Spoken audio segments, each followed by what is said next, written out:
The old map had been folded away in my grandfather's attic for decades, yellowed and brittle at the edges, but the forest it depicted was as alive as ever, dark and sprawling, whispering secrets I'd only begun to understand. Growing up in rural Vermont, the woods were as much a part of my childhood as school and summer fairs, but the section marked as Deadman's Hollow on that map carried a shadow over every story I heard. It was the kind of place grown-ups warned about with a nervous glance or didn't mention at all. By the time I was 28, restless from the monotony of my city job, I decided I needed to see that hollow for myself. I gathered two old friends, Brian and Kate, both equally skeptical and equally eager for an adventure. We planned a weekend camping trip, carrying the map with us as a challenge and a guide. The hollow was said to lie deep in the forest, past abandoned logging roads and overgrown trails no one used anymore. We arrived on a Friday afternoon, parking at the edge of the national forest. The sun was warm but starting to lean west. The trail we took was barely visible, narrow and tangled with briars and dead branches. Brian was in front, hacking through the brush with a machete. Kate followed with a camera slung around her neck, and I brought up the rear with the map and compass. The forest was dense, sunlight filtering in thin beams through the canopy. Birds sang overhead, and the air smelled of pine and damp earth. The deeper we went, the quieter it became. No birdsong, no rustle of squirrels or chipmunks, just the crunch of our boots and the scratch of branches. About 3 miles in, we came to a rusted iron gate, chained across an overgrown logging road. According to the map, Deadman's Hollow lay just beyond. The gate creaked as we pushed it open, like stepping onto the forgotten road.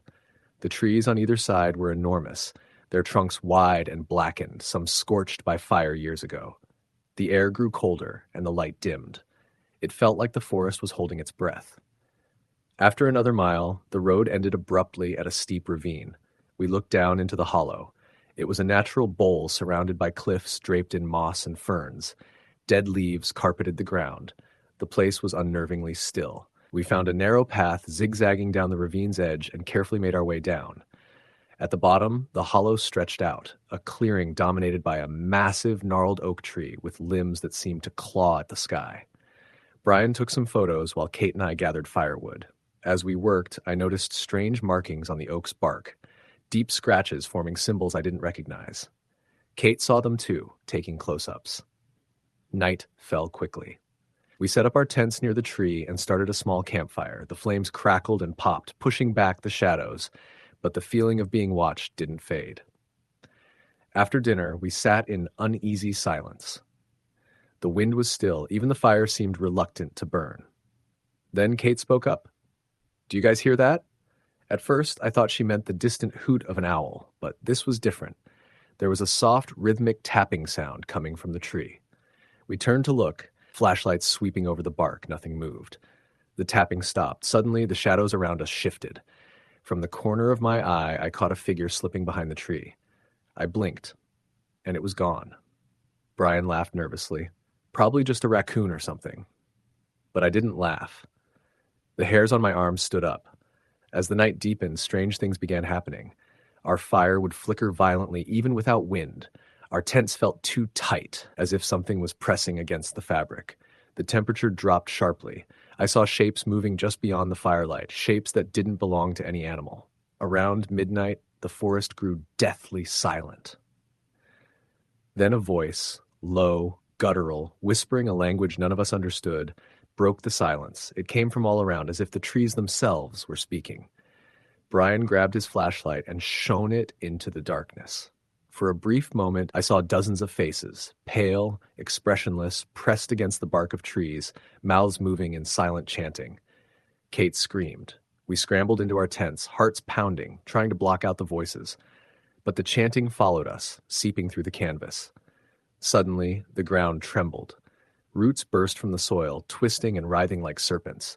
The oak's branches bent low, nearly touching us. I shouted to Brian and Kate, "We have to get out of here!" We packed up as fast as we could, but the hollow had changed. The path back up the ravine was gone, replaced by an impenetrable wall of trees and brambles. Panic set in. We ran blindly, but the forest distorted around us. Trees seemed to rearrange themselves, trapping us deeper. Then I saw it, the figure from before, standing between the trees, watching us with hollow eyes. Brian tripped and fell. The figure moved toward him with unnatural speed. I grabbed Brian's hand and pulled him up, but he was limp. His eyes glazed over. Kate screamed and tried to pull him away, but he was gone, absorbed into the forest. I ran alone, tears blurring my vision, the chanting closing in. At dawn, I collapsed at the edge of the forest, found by a hunter who'd heard my screams. I tried to tell the story, but no one believed me. They said I must have gotten lost, hallucinated from exhaustion. I never went back. Years later, I still wake up in the middle of the night hearing the whispering, soft, insistent, calling me back to Deadman's Hollow. And sometimes when the wind is just right, I swear I see those pale faces watching me from the edge of the woods. Story the end. It started as a spontaneous idea. Jack, Kenny, and I had been friends since high school, and even though we'd all gone our separate ways for college, we made it a point to meet up every summer. This year, we were supposed to go down to the Gulf for some fishing and beach time, but a hurricane changed our plans at the last minute. Kenny's cousin, Darren, suggested we go camping instead, out near his family's property in northern Pennsylvania, where the forest was so dense you could walk for hours and never see another soul. I was hesitant. I grew up in the suburbs, and my idea of camping was more like parking an RV in a state park with restrooms nearby. But Kenny was all in, and Jack just wanted to get away from the city for a while. Darren had a beat-up old truck, some basic gear, and an unshakable confidence that he'd done this dozens of times before. He promised we'd love it. We left on a Thursday morning. It took nearly 6 hours to get to Darren's place, an old farmhouse sitting on the edge of thick woods that sloped down into the Appalachian Plateau. His parents were out of town, so we had the run of the place, but we only stayed long enough to gear up. By early afternoon, we were hiking into the woods with our backpacks, a couple of tents, and enough beer to kill a horse. At first, it was peaceful. The trees formed a high green canopy that filtered the sunlight into a soft glow, and the forest floor was cushioned with pine needles and dry leaves. Birds chirped, bugs hummed, and the deeper we went, the quieter it got. Darren said we were heading to a clearing near an old fire tower that hadn't been used in decades. He'd camped there before, said the place was beautiful. About 3 hours in, we found the clearing. It was nearly perfect. Flat ground, soft moss, and the remnants of an old fire ring made from stacked stones. The tower itself was nearby, just visible through the trees. A tall, rusted skeleton of iron reaching into the sky, the wooden steps long gone. We set up camp quickly. Tents, firewood, beer cracked open. Jack pulled out a little Bluetooth speaker and played some classic rock. As the sun set, the woods around us turned darker than I expected. I'd never been so far from streetlights, and when the sun dipped below the tree line, the shadows closed in fast. The temperature dropped too, and even though it was summer, the breeze had a bite to it. Darren told us ghost stories around the fire. The usual stuff. People who got lost and were never found. Sightings of strange lights, something he called the Hollow Man, who supposedly walked the woods barefoot and whispered people's names at night. Jack laughed it off, and I played along, but something about the way Darren spoke made me uneasy. It didn't feel like he was trying to scare us. It felt like he believed it. That night, I had trouble sleeping. Every noise in the woods sounded magnified. Twigs snapped, owls called, wind rustled the branches like whispers. Once or twice, I thought I heard footsteps crunching the underbrush just outside the tent, but when I unzipped the flap and looked out with my flashlight, there was nothing but trees and darkness. I must have finally dozed off around 3 or 4, but I woke up at dawn to find Kenny already up, staring out into the woods with a weird look on his face. "You hear that last night?" he asked. "Hear what?" "I don't know. Something was walking around. I thought maybe it was you guys going to take a leak, but it didn't sound right." Jack got up a few minutes later, rubbing sleep from his eyes and muttering about raccoons. Darren didn't say much at all. He made coffee over the fire, but he kept glancing toward the trees like he was waiting for something. Later that morning, we went exploring. Darren wanted to check out the fire tower more closely. We couldn't climb it. The stairs were too rotted, but we circled the base. The metal was covered in rust and moss. One of the legs had a set of notches carved into it, like tally marks. I counted 27 of them. Who do you think made these? I asked. Darren didn't answer.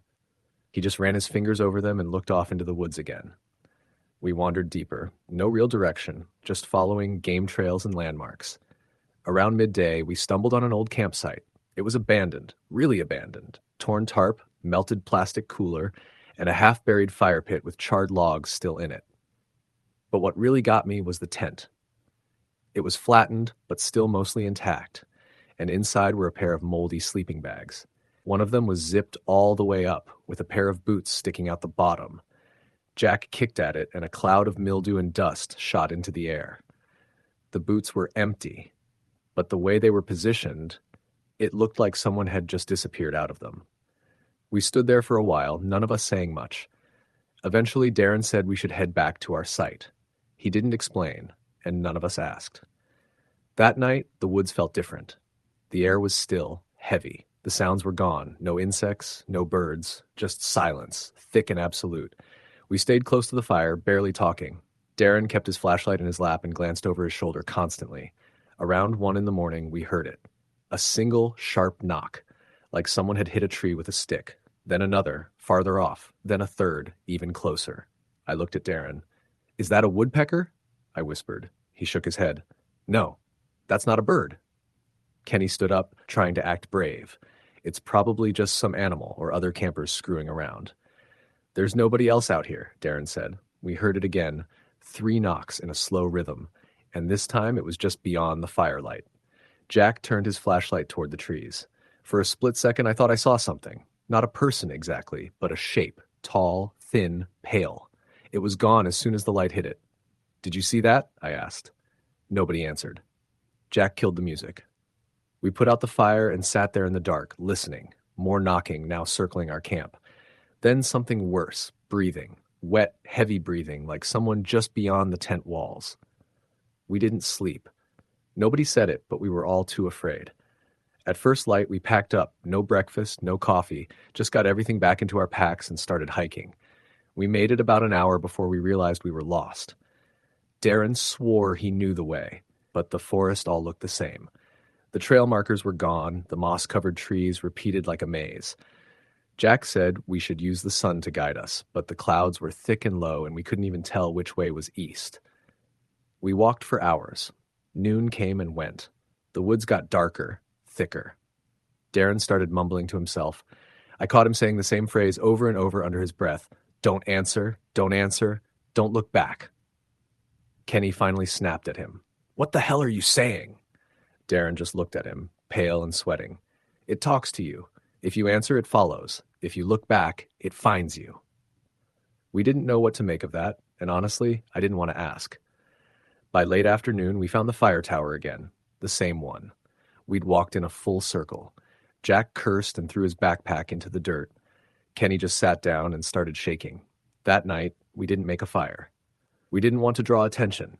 We took turns keeping watch, though no one admitted what we were watching for. At some point near dawn, Kenny wandered off. I woke up to find his sleeping bag empty.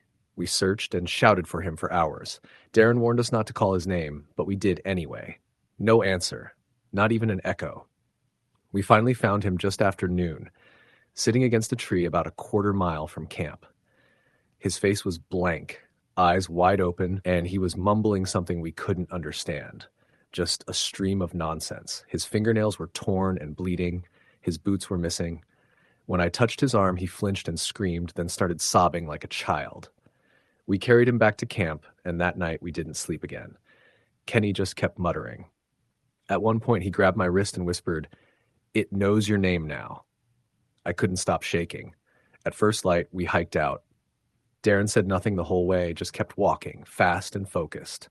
This time, we made it. After 4 hours, we stumbled out of the tree line and onto the dirt road near his farmhouse. Darren didn't say goodbye. He just walked inside and locked the door behind him. Jack and I drove Kenny to the hospital. They said he was dehydrated, sleep-deprived, possibly suffered a psychotic break. He hasn't spoken since. Jack refuses to talk about it. He won't return my calls anymore. And me, I can't sleep. I keep hearing the knocks at night, soft and deliberate. Sometimes I wake up and swear I see something at the edge of the trees behind my apartment, a pale shape, watching. Last week I heard it say my name. Story, the end. It started with a plan that seemed simple enough. 4 of us were going to hike into the National Forest near Claremont, Oregon, and spend the weekend off-grid. No cell service, no electricity, just tents, a fire pit, and whatever nature decided to throw our way. Jackson was the one who picked the place. He claimed he'd been there before with his uncle, a spot called Devil's Hollow. I remember him grinning when he said the name like it was some kind of test to see who would back out first. I didn't say anything, but I hated the name. I wasn't the superstitious type, but something about the word devil attached to a camping site didn't sit right. Still, I went along with it. We all did, me, Jackson, Lena, and Corey. We drove up Friday afternoon about 3 hours north of Portland. Once we left the main road, it was all gravel and tight winding paths that had trees curling overhead like a tunnel. It was late September, and the sky had that hazy gold of fall that makes everything feel a little nostalgic and a little uneasy. Leaves littered the forest floor in shades of burnt orange and dead brown, and the deeper we went, the darker it got, even though it was barely 3 in the afternoon. We parked near a clearing and then hiked another mile into the woods until we reached Devil's Hollow. It wasn't an official site, just a flat stretch near a creek surrounded by thick pines and spruces. The water was shallow but loud, rushing over stones like it was in a hurry to get away from something. There was a weird stillness to the place. No birds, no bugs, just the creek and the wind slicing through the trees. We set up camp quickly. 2 tents, guys in one, girls in the other, and a ring of rocks where we started building a fire.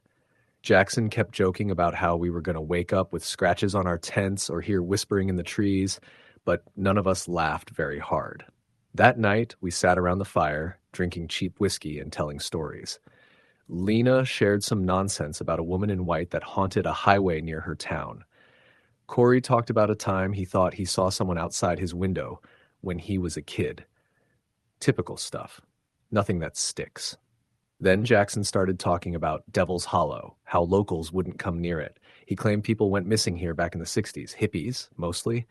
There was even an old Rangers report he remembered reading online about finding tents slashed open, no blood, no bodies.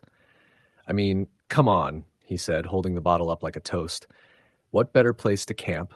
Lena made a face. Is that actually true? Jackson shrugged. Probably not, but it's a good story. We called it a night around midnight. The fire was dying and the cold crept in. I crawled into the tent with Corey and zipped it up tight. I lay there listening to the creak and the wind, eyes wide open, trying not to fixate on the shadows that danced on the tent wall. Sometime around 3, I woke up needing to pee. I held it as long as I could, but eventually I had to get out. I slipped on my boots, grabbed a flashlight, and stepped outside. It was colder than I expected. Breath fogged the air. The fire was completely out, and the sky was pitch black, clouded over. I walked away from the tents toward the tree line, found a spot behind some bushes, and did my business. On the way back, I heard something. It wasn't the creek or the wind. It was slower, heavier. Footsteps. I froze, light still pointed at the ground. I waited, but the sound stopped. I figured it was one of the others, maybe Jackson trying to scare me. I spun the flashlight around and whispered, "Not funny, man. Nothing." I started walking again, quicker this time, but then I saw something. A shape near the trees. Not close. Maybe 15 or 20 feet away. It was too dark to make it out, but it was tall, thin, not moving. I raised the flashlight, but the beam flickered like the batteries were dying. The shape was gone. I booked it back to the tent and zipped it up without a word.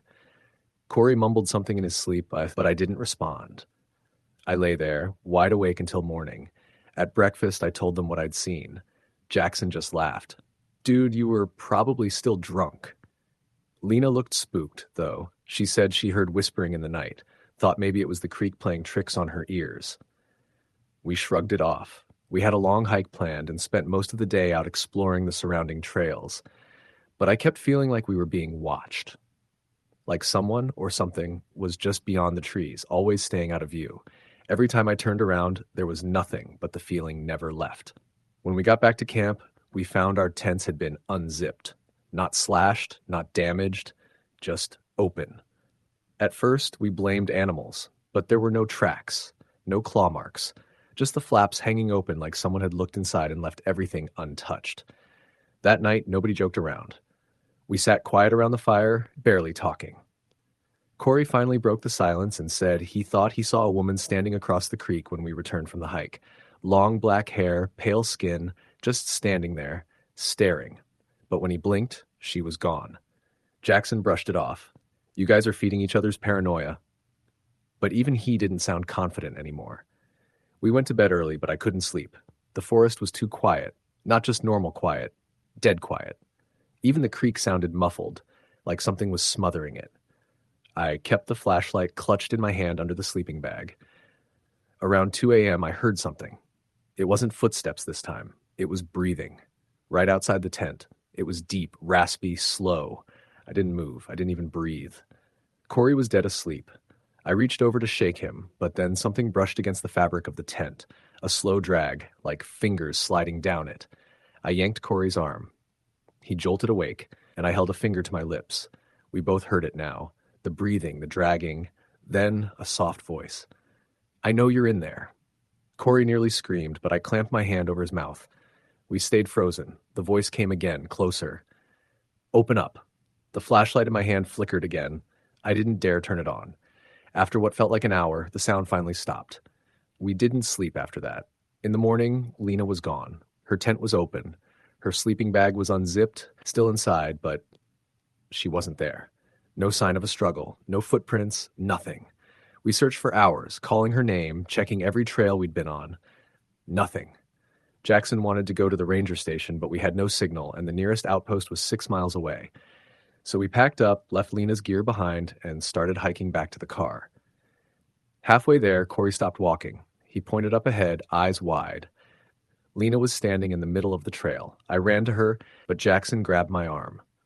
Wait. She was too still. Her eyes were open, but they didn't blink. Her arms hung limply by her sides. Lena? Corey called. She didn't move. I stepped forward slowly. When I was about 10 feet away, she suddenly smiled. A wide, unnatural smile. Her lips cracked from dryness, eyes still glassy. Are you coming back? She whispered. I took a step back. You should come back, she said again. Her voice didn't sound right, too flat, like she was mimicking speech. Then she turned and walked into the woods, vanishing behind the trees. We didn't follow. We ran the rest of the way back to the car. When we got there, the tires were slashed, all 4 of them. Deep gashes, like claws. Jackson tried calling for help, but his phone was dead. Mine too. Corey's wouldn't even power on. So we did the only thing we could. We walked. It took us nearly 8 hours to reach the main road. By then, it was night again. A truck driver picked us up and called the authorities once we reached the next town. They sent search teams. They found Lena's gear and eventually her phone near the creek. Screen cracked, but still working. There were no photos, no videos. But there was a recording in the voice memos app, dated that night. I listened to it once, just once. It was heavy breathing, then whispering, then Lena crying, then, at the very end, a voice that wasn't hers. They never leave. You shouldn't have come. They never found her body. They never found any evidence of foul play. Jackson stopped talking to us after the investigation ended. Last I heard, he moved to Arizona. Corey refused to talk about it, changed his number, deleted all social media.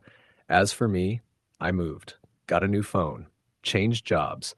But sometimes when it's quiet, when the wind rustles the trees just right, I still hear that voice. And I know we left something behind in those woods. Or maybe it followed us out. Story the end. It was supposed to be a simple weekend getaway. Nothing fancy, just a 2-night trip into the woods with a few friends from college. We picked a spot about 3 hours from Knoxville, Tennessee, tucked deep into the Cherokee National Forest. None of us had ever been there, but Matt had read online that the site was isolated, had a nice clearing, and was rarely used. That sounded perfect to us. The whole idea was to disconnect for a bit, grill some hot dogs, drink, maybe hike a trail or 2. No phones, no service, no stress.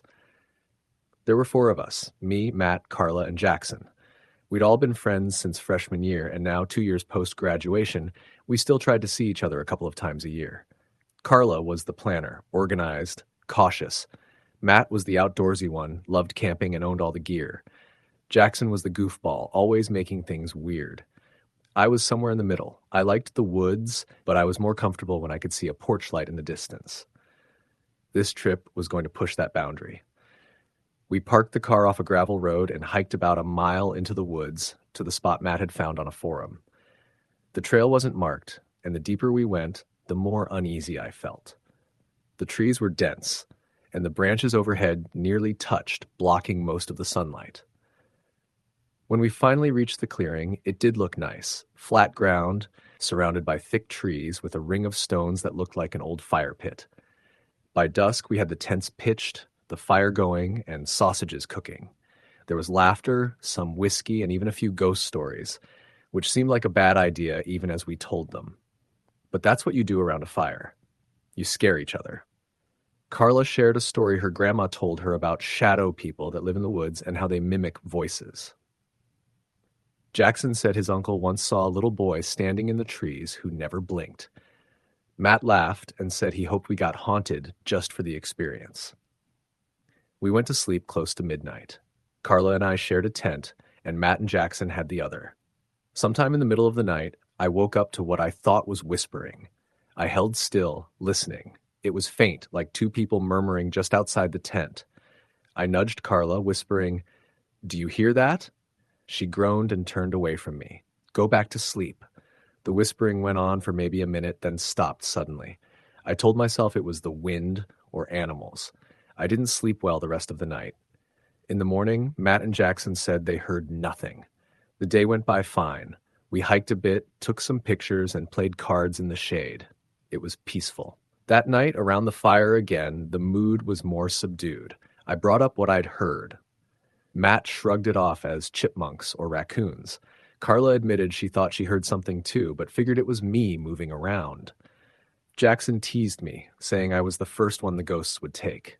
We turned in around 11:30. That night, it was Jackson's turn. At around 3 a.m., we heard him screaming.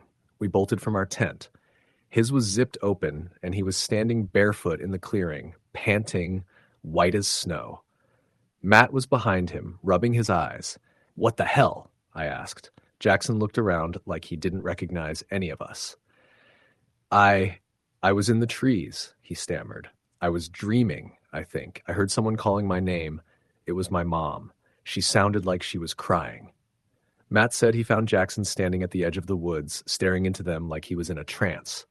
"I grabbed him before he walked in," Matt said. He wasn't saying anything, just mumbling. Jackson didn't remember getting out of his tent. He didn't even remember unzipping it. We stayed by the fire until the sun came up, not talking much. There was something wrong with the woods. We all felt it, but no one said it outright. By morning, the fun had drained out of us. Matt said maybe we should head back early, but Jackson insisted he was fine. "Let's stay, just one more night. We came all this way." None of us wanted to admit we were spooked, so we stayed. We didn't do much that day. We stayed close to the clearing, and even the forest looked darker than usual. The sun was out, but the trees seemed to drink the light. By early evening, the birds had stopped making noise. No rustling in the brush, no squirrel sounds, nothing. The woods had gone dead silent. That evening, while Carla and I were gathering some kindling, we noticed something strange. A small bundle of sticks tied together with what looked like twine, hanging from a low branch about 6 feet off the ground. It wasn't there before, I was sure of it. It looked like a crude figure, almost like a person with outstretched arms. "Did someone put this here?" Carla asked, touching it. I told her to leave it alone. She hesitated, then nodded. We walked back without saying much. Later that night, just before we were about to sleep, Carla went to use the bathroom. That is, the patch of woods we designated as the bathroom. She was gone for maybe 10 minutes when I heard her scream. A loud, sharp, terrified scream that cut through the silence like a knife. We all jumped out of the tents and ran toward her voice. She was standing there, pants half up, staring at the ground. When we reached her, we saw what made her scream. Footprints. A trail of them, barefoot, going in a circle around her. Not hers. Too big. Too wide apart. And they looked fresh, still crisp in the pine needles. No one had any explanation. We didn't even talk. We just backed away from them and went back to the fire. That night, no one slept. We all sat in our jackets around the dying fire, watching the woods, listening for anything. Just past 2 a.m., we heard a branch snap. We all turned. Another snap, closer this time. Then silence. Matt stood up, grabbing his flashlight. Probably just a deer, but he didn't turn it on. More steps, not animal steps, heavy, deliberate. Then came the voices. It was hard to tell at first in Mika's, but they were low and distorted, like a recording played backward. The whispers grew louder. I clutched Carla's hand. Jackson had gone pale again. Suddenly, Matt turned on the flashlight and pointed it into the trees. And we saw them. Figures, human-shaped, standing perfectly still between the trees. One, then another, then three more, all just barely visible between the trunks, watching us. They didn't move, didn't speak. Matt whispered, "Back to the tents." We moved slowly, keeping our eyes on them, but when we turned, we saw them again, on the other side of the clearing. How had they gotten there? They weren't walking. They were just there. "Forget the tents," Carla said. "We need to go. Now." We didn't even pack. We just grabbed our phones, our keys, whatever was within reach, and ran. The trail was pitch black. The flashlight barely lit a few feet ahead. We stumbled over roots and rocks, tripping and scrambling. Behind us, we heard the voices again, closer now, louder.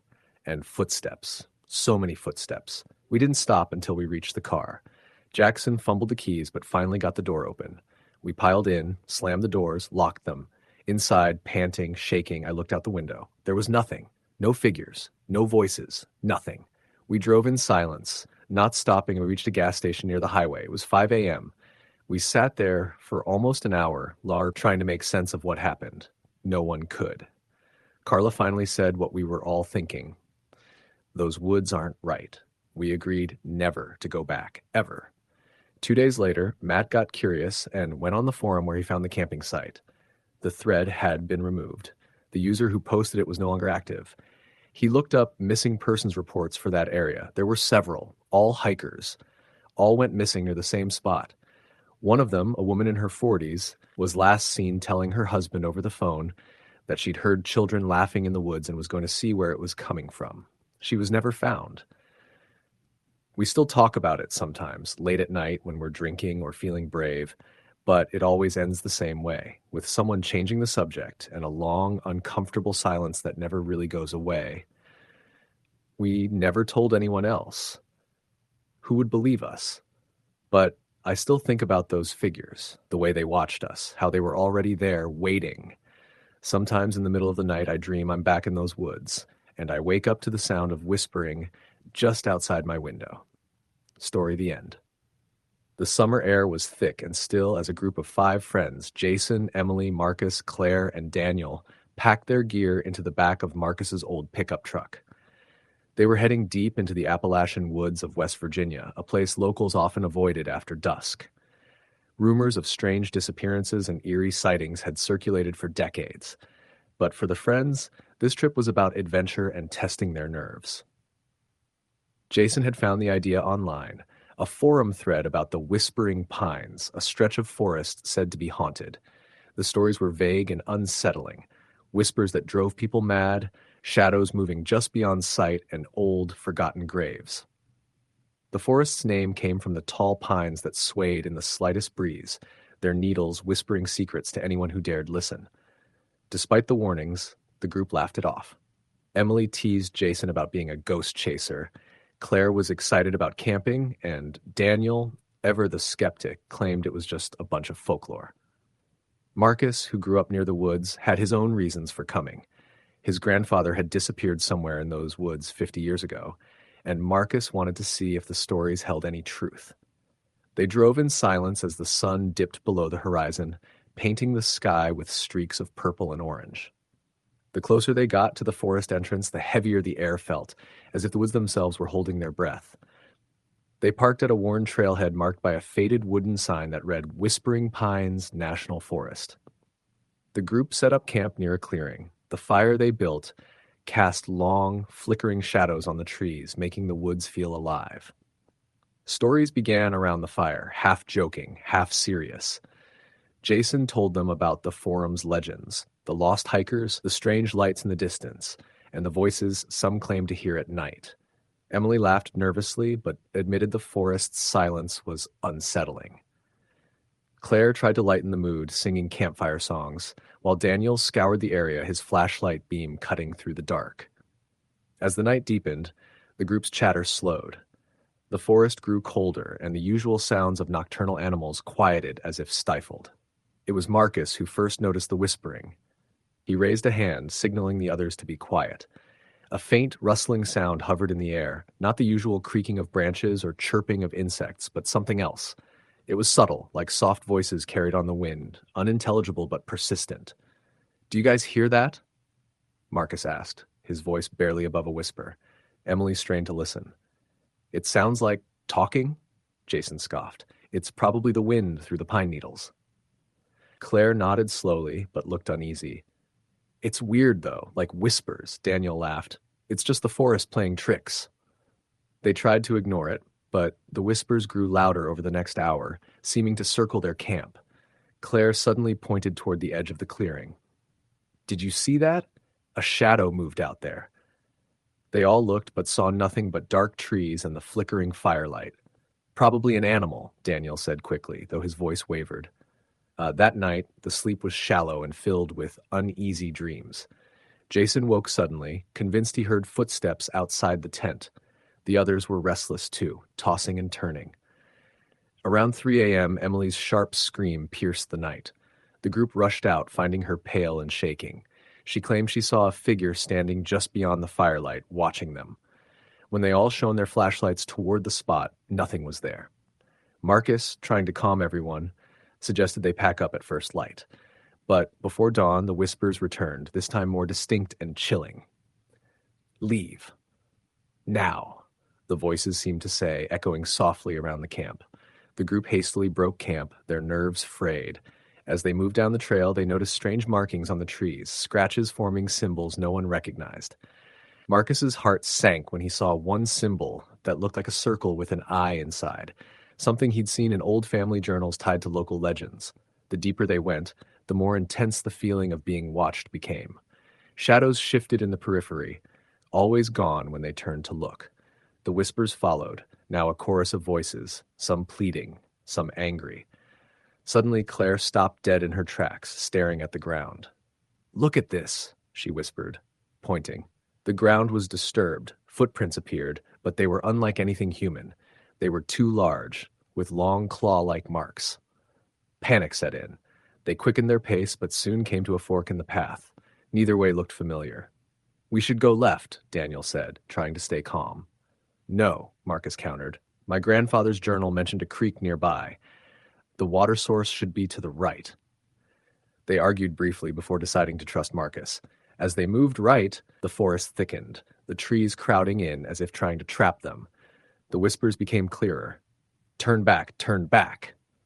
Jason, flashlight flickering, suddenly shone it on a figure standing just ahead, a man in ragged clothes, pale and gaunt, eyes hollow. "Who?" Jason started, but the figure vanished like smoke. The group broke into a run, adrenaline surging, branches slapping at their faces. They didn't stop until they burst out of the dense woods onto a small creek. The sound of running water was a relief. They followed the creek downstream, hoping it would lead to safety, but the forest's hostility didn't wane. The whispers turned to urgent screams, and shadows darted between trees. Suddenly, Marcus stumbled and fell. When he looked up, something large and black stood over him. A creature with glowing red eyes and elongated limbs, like a nightmare born of the forest itself. The others froze, horror-stricken, unable to move. Marcus scrambled away, heart pounding, and the creature vanished into the night.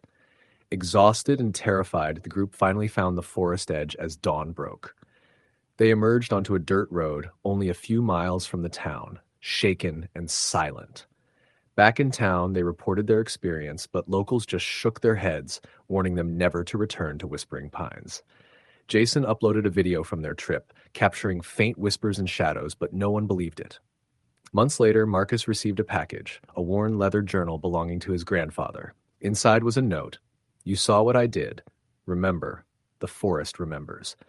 The friends never spoke of that night again, but the memory of the Whispering Woods haunted their dreams forever. Story the end. It started as a simple camping trip. Just me and my two friends, Jamie and Alex. We were all recent college grads, restless and craving some kind of adventure after months of dead-end jobs and city life. Jamie found this old map online, supposedly showing an abandoned patch of forest in Western Virginia. The kind of place that wasn't on any modern GPS, a chunk of woods left untouched for decades. Perfect for getting away, no distractions, no one else around. We set off early on a Friday morning. The drive out was long, winding through stretches of highway that gradually gave way to rural roads lined by dense trees. By the time we reached the small town nearest the woods, the sun was dipping low, casting a golden glow over weathered barns and empty streets. We stopped for last-minute supplies and double-checked our gear, then headed down a narrow dirt road that led into the forest. The map showed an old logging trail that wasn't maintained anymore, but Jamie, determined to prove the place was real, insisted we take it. The trail was rough, roots and rocks jutting up, the canopy thick enough to blot out much of the sky. After hiking for a couple of hours, we found a clearing by a small creek. Perfect spot to set up camp. The first night was uneventful. We cooked over a campfire, laughed, shared stories. The stars stretched endlessly overhead, brighter than any of us had seen in the city. It felt peaceful. But as the fire died down and silence wrapped the woods, I noticed something strange. At first, it was subtle, a faint whisper, like the rustling of dry leaves, but more rhythmic. Jamie and Alex heard it too, though neither of them said anything at first. We figured it was just the wind playing tricks. But then the noises got louder. Around midnight, as we lay in our tents, the whispering turned into distinct voices, soft, almost inaudible, but unmistakably human. Low murmurs repeating words we couldn't catch. I tried to dismiss it as my imagination or the natural sounds of the forest, but neither Jamie nor Alex seemed convinced. The next morning, Jamie insisted we explore further upstream along the creek, claiming he wanted to find the source of the sounds. I was reluctant, but curiosity won out. We packed light and followed the creek into thicker parts of the forest. After about 30 minutes, we came across something strange, an old stone foundation half swallowed by moss and vines. Judging by the scattered pieces of rusted metal and broken glass, it looked like the remains of a cabin or a small building. But what caught my attention was the strange symbols carved into the stones, curved lines, spirals, and shapes that didn't look like anything I recognized. Jamie took pictures, fascinated. Alex looked uneasy. As we explored the site, the air grew colder, an unnatural chill that made my skin prickle. The whispering came again, louder this time, echoing through the trees. We all stopped, straining to hear. Suddenly, a sharp crack echoed nearby, like a branch snapping under heavy weight. Jamie shone his flashlight toward the noise, but nothing was there. Then another snap, closer this time. Maybe a deer? Alex suggested, though her voice trembled. We decided to head back to camp. The path seemed longer, the woods more oppressive. The shadows deepened as the sun sank. That night, the voices returned, clearer now. We could make out words, but they weren't English. The tone was urgent, pleading, almost desperate. None of us slept well. On the third day, I woke before dawn, feeling uneasy. I stepped out of the tent and noticed something disturbing, footprints around our campfire. Not ours, they were small, barely a few inches long, and they circled the fire in a perfect ring. I called Jamie and Alex. Neither had seen anything. Could be animals, Jamie said. Raccoons or something. But these prints were human-like, and they didn't match any animal tracks I'd seen before. We debated leaving right then, but Jamie wanted to explore more. We packed up and followed the trail away from the creek, deeper into the woods. The trees grew taller, the underbrush thicker. The air was heavy with the smell of damp earth and decay. After a few hours, we stumbled upon a clearing unlike any other. At the center stood a massive tree, its trunk gnarled and twisted. Hanging from the branches were dozens of small carved wooden figures, some no bigger than a finger. They looked like crude human shapes, each with different expressions: fear, anger, sorrow. Jamie approached and reached out to touch one. I grabbed his arm. "Don't," I said. "This place, it feels wrong." But Jamie was already examining the figures closely, turning one over in his hand.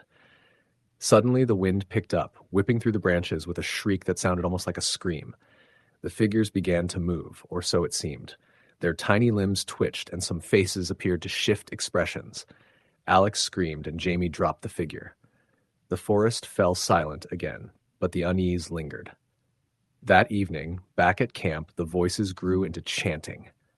It wasn't just whispers anymore. The words were clearer, a strange language that made my skin crawl. Shadows flickered at the edge of the firelight, shapes moving between the trees. We debated leaving at first light, but none of us slept. Around 2 a.m., I heard footsteps circling our tents, slow and deliberate, the soft crunch of leaves underfoot. I peeked outside but saw nothing but darkness. Then a tapping on the tent fabric. Quiet. Hesitant. I whispered to Jamie and Alex, but they were frozen, eyes wide. The tapping came again, this time with a faint scratching sound. Something clawing at the nylon. Suddenly, a shadow appeared at the tent's entrance. A figure, small and hunched, with glowing eyes. I screamed and the figure vanished into the trees. We tore down camp at first light and didn't stop running until we reached the car. Driving away, the forest behind us seemed to watch, the trees swaying in an unnatural rhythm. Months later, I tried to research the area, looking for any history or records about those woods. I found references to an old settlement wiped out by disease over 100 years ago. Stories spoke of disappearances and strange rituals, but nothing explained what we saw. Sometimes at night, I still hear the whispering, a voice calling my name from the dark. I never went back. Story the end. The thing about woods is that they can feel alive in ways you don't expect.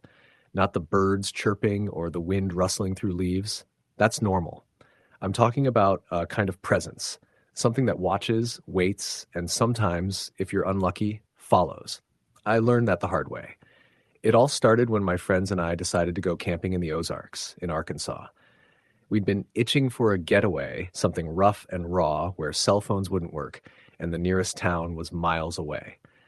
The kind of trip where you bring just a knife, a tent, and your will to survive a couple nights in the wild. We'd heard stories about those woods, the legends of strange lights, old curses, and people who went in and never came back. That was part of the draw. Our group was 5 strong, me, my best friend Caleb, his girlfriend Melissa, and 2 others, Jake and Amy. We'd grown up together, done enough stupid stuff to be comfortable in any situation, and we figured this was just another adventure. None of us believed in ghost stories or old wives' tales. We were practical, city kids who liked to laugh at anything weird. The plan was simple. Drive from Little Rock to the trailhead on Friday afternoon, set up camp before dark, and spend Saturday exploring. We wanted to find the old Bald Knob Lookout, an abandoned fire tower that was said to offer a stunning view of the valley. Then, Sunday morning, pack up and head back. We got to the trailhead around 4 p.m. The parking lot was empty except for one beat-up pickup truck. The air smelled like pine needles and damp earth. We loaded our gear and started down the path, the sun already slipping low behind the hills. The forest felt dense, older than anything I'd seen before. The trees were tall and thick with moss hanging from their branches. The ground was soft and spongy underfoot. We joked and took pictures, the sound of our laughter bouncing between the trunks. As we walked, Jake mentioned the stories he'd heard from his grandfather, about a shadow man that lurked around Bald Knob, a spirit who guarded the forest and didn't like visitors. We all rolled our eyes, but I noticed Melissa went quiet for a moment. "We'll see," Caleb said with a grin. "Maybe we'll meet him." By the time we reached our campsite, the sky was already bruising purple. The spot was perfect, flat ground near a creek, shielded by thick trees. We set up tents quickly, started a fire, and cooked some hot dogs. The warmth of the fire and the sound of the creek made me feel almost at peace. We sat around the fire late into the night, sharing stories and planning our hike. Jake pulled out a bottle of whiskey and passed it around. The mood was light, but I kept catching glimpses of movement beyond the firelight, branches swaying without wind, shadows flickering. Around 11 p.m., Caleb suggested we turn in. The others agreed, but I stayed up a little longer, staring into the dark woods. The stars were bright above, but something about the trees made me feel watched. Then I heard it, a low, guttural growl coming from across the creek. I froze. "Did you hear that?" I whispered. No one responded. I called out softly, but only silence answered. Suddenly, a pair of glowing eyes appeared between the trees, reflecting the firelight. They were too high off the ground for a coyote, too close for a deer. The eyes blinked once and vanished. I woke the others. We grabbed our flashlights and scanned the trees, but found nothing. Caleb joked it was probably a bear or an owl trying to calm us, but I couldn't shake the feeling that something was out there, watching, waiting. The next morning, we packed up and headed toward Bald Knob. The trail grew steeper and narrower, the trees crowding in closer. I noticed the silence. No birds, no insects, just our footsteps and breathing. It was like the woods themselves were holding their breath. Halfway up, Melissa stopped. "I think we're being followed." We all stopped, looked back, but saw nothing but thick underbrush. Jake laughed nervously. "You're just imagining things." But I felt it too, a prickling on the back of my neck, a cold breeze that made no sense in the heat of the day. We pressed on. When we finally reached the fire tower, the view was breathtaking. Endless hills rolling into the horizon, the valley blanketed in mist. But the tower itself was decayed, rusted metal, broken wood steps, warning signs faded and torn. As we climbed the creaky stairs, I heard whispering. Faint, like voices carried on the wind, but just out of reach. At the top, the wind was stronger. We looked out over the valley in silence. Then Melissa pointed down. "Look." At the base of the tower, shadows moved in unnatural ways. Dark figures slipping between trees, too fast to be animals, too silent to be people. Caleb shone his flashlight, but the light passed through the shapes like they weren't real. We hurried back down, uneasy now. On the trail, the whispers grew louder, echoing in the trees. They sounded like words, but we couldn't understand them. Suddenly, Amy screamed. She was staring at something behind me. A tall, dark figure, its face a void, eyes glowing faint red. It vanished as I spun around. We ran back to camp, not looking back.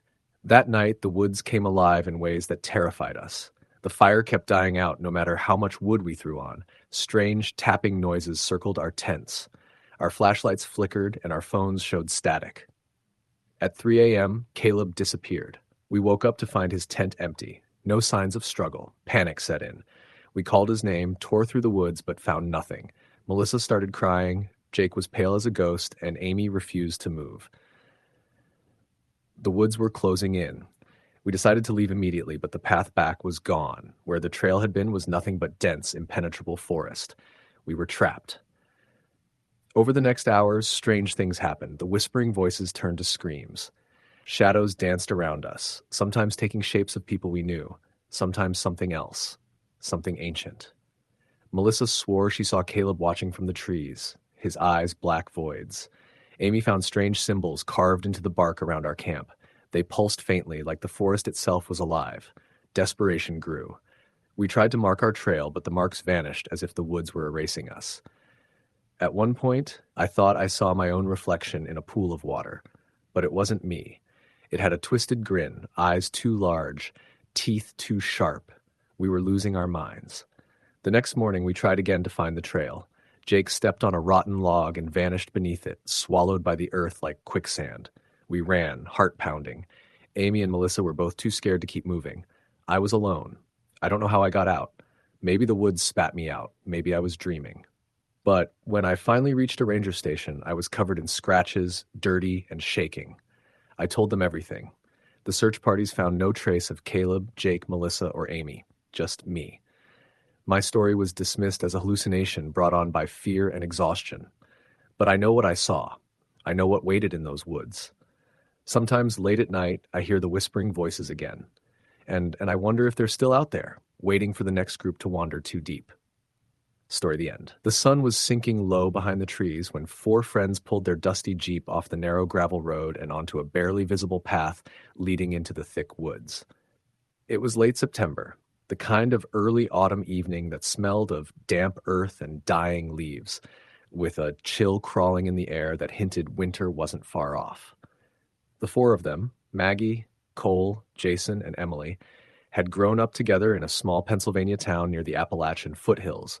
Now, in their mid-20s, they had drifted apart over the years, caught up in their own lives, but the lure of a weekend camping trip in the forest where they'd spent their teenage summers was enough to bring them back together. They didn't know much about the Briar Hollow Woods, aside from the usual local rumors. Stories older folks told about strange noises, sudden disappearances, and eerie lights flickering through the trees. Ghost stories to scare kids. They all laughed it off over beers at the diner last week. Maggie had insisted on exploring deeper into the forest to the area the locals called Widow's Grove, a place with a particularly dark reputation. Supposedly, There was a woman who lost her husband during a logging accident back in the 1930s, Maggie explained, adjusting the strap on her backpack as they gathered near the Jeep's tailgate. She went crazy, wandered the woods for days. And people say you can still hear her crying at night. Emily shivered, but smiled. Sounds like the perfect place for a campfire story. Cole tossed a bundle of firewood onto the ground. If we're going to get spooked, might as well do it properly. Jason, the most practical of the group, checked his GPS again, even though the signal was patchy here. We can set up camp near the old creek bed. There's a clearing there. Perfect spot to pitch tents.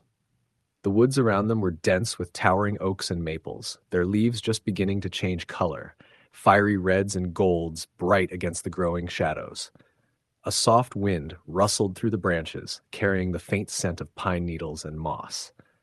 The forest floor was a tangled mess of roots, rocks, and fallen leaves that cracked underfoot. As they made their way deeper into Briar Hollow, the dirt path narrowed, becoming less defined.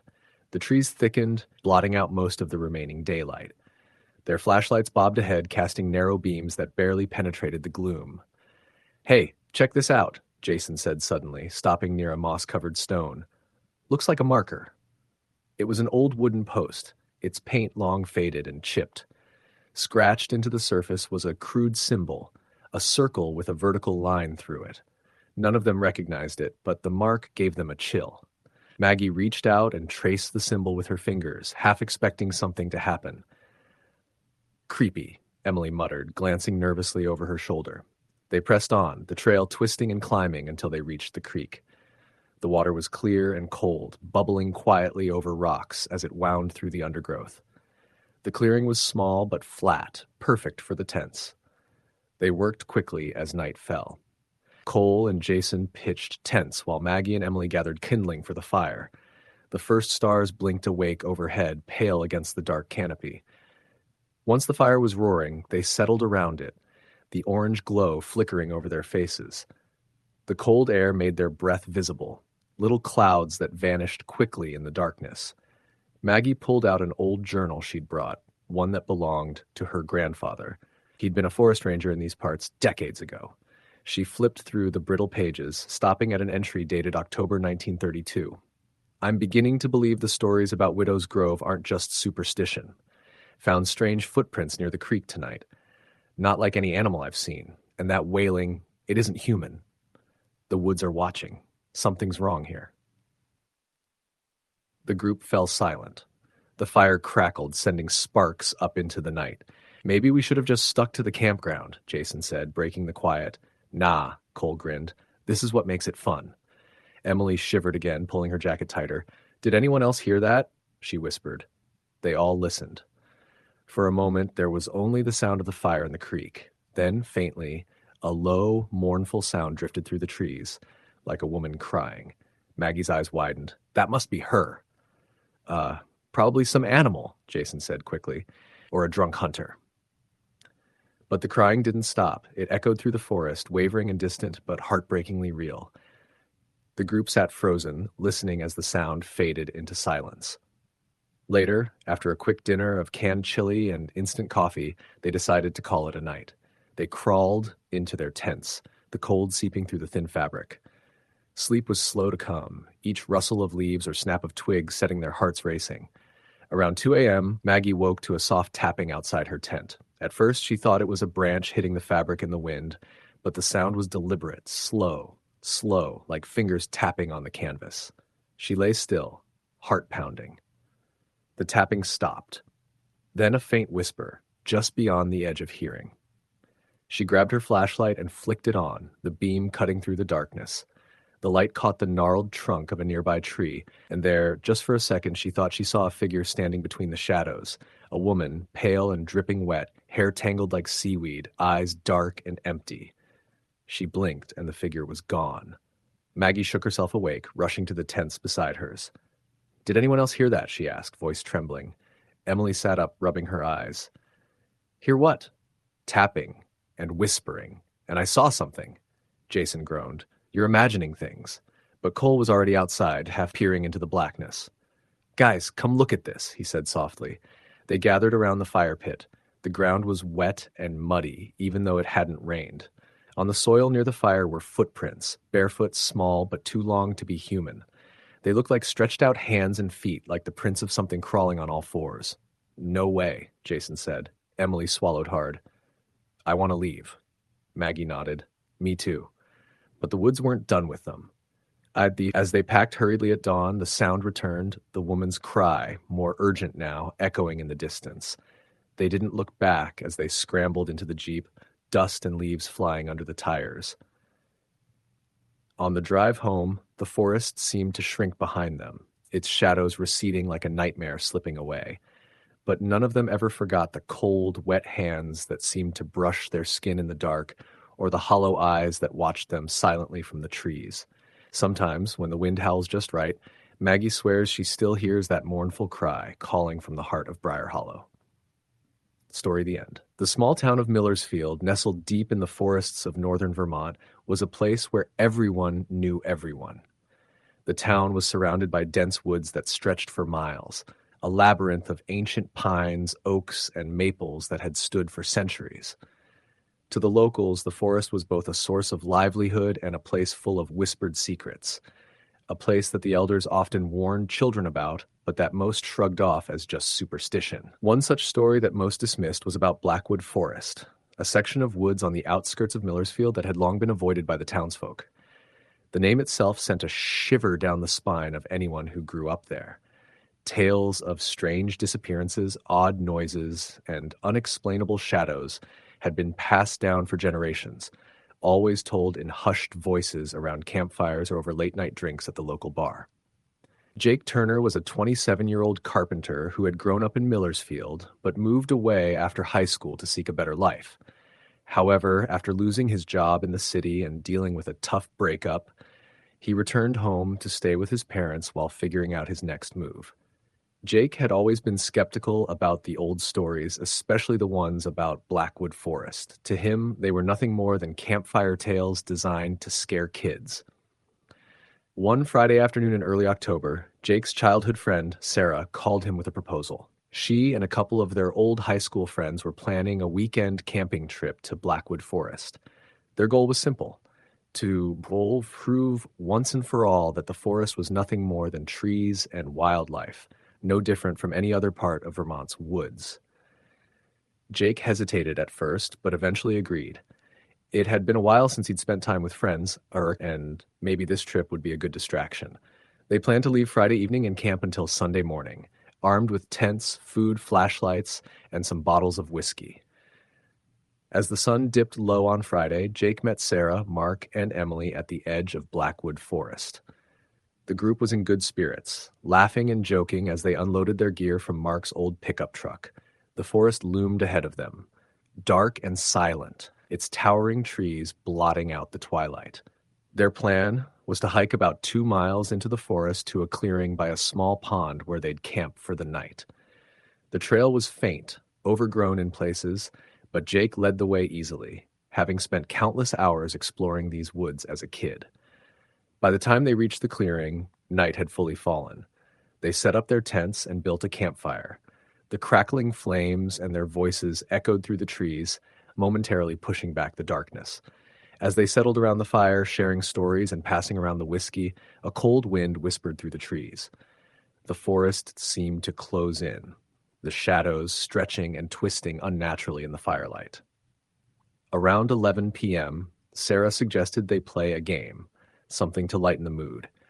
They decided on a storytelling game where each person would take turns telling a scary story, and whoever told the best one would be declared the winner. Emily went first, spinning a tale about a lost traveler who disappeared in the woods, only to be found years later with a look of pure terror frozen on his face. Mark followed with a story about a ghostly figure that haunted the nearby old mill. When it was Jake's turn, he thought about telling a humorous story, but then decided to tell the one his grandfather had told him as a child, a story about Blackwood Forest itself. He spoke of an old legend about a man named Silas Blackwood, a recluse who lived deep in the forest over a century ago. Silas was said to be a woodsman with strange powers, able to disappear into the trees and command the creatures of the forest. When the townspeople tried to confront him, they found only silence and shadows. After Silas vanished, the forest seemed to hold a restless energy, and some said that on certain nights, Silas's spirit still roamed, protecting the woods from outsiders. As Jake finished, the group fell silent. The fire flickered, and a gust of wind blew out the flames, plunging them into darkness. They scrambled to relight it, but the forest around them felt suddenly heavier. Emily, always the skeptic, brushed it off. "It's just the wind," she said, but even she sounded uncertain. Suddenly, Mark pointed toward the trees. "Did you hear that?" At first, it was faint, a low, rhythmic sound like footsteps crunching on dry leaves. Then it grew louder, closer. The group froze, listening intently. From the edge of the clearing, a dark figure emerged, barely visible against the black backdrop of the forest. It moved with unnatural grace, gliding rather than walking. "Who's there?" Jake called out, his voice steady despite the fear rising in his chest. The figure stopped, but didn't respond. Then, in a voice that seemed to come from the trees themselves, a voice that was both a whisper and a roar, it said, "Leave." The friends didn't need to be told twice. They grabbed their gear and ran without looking back.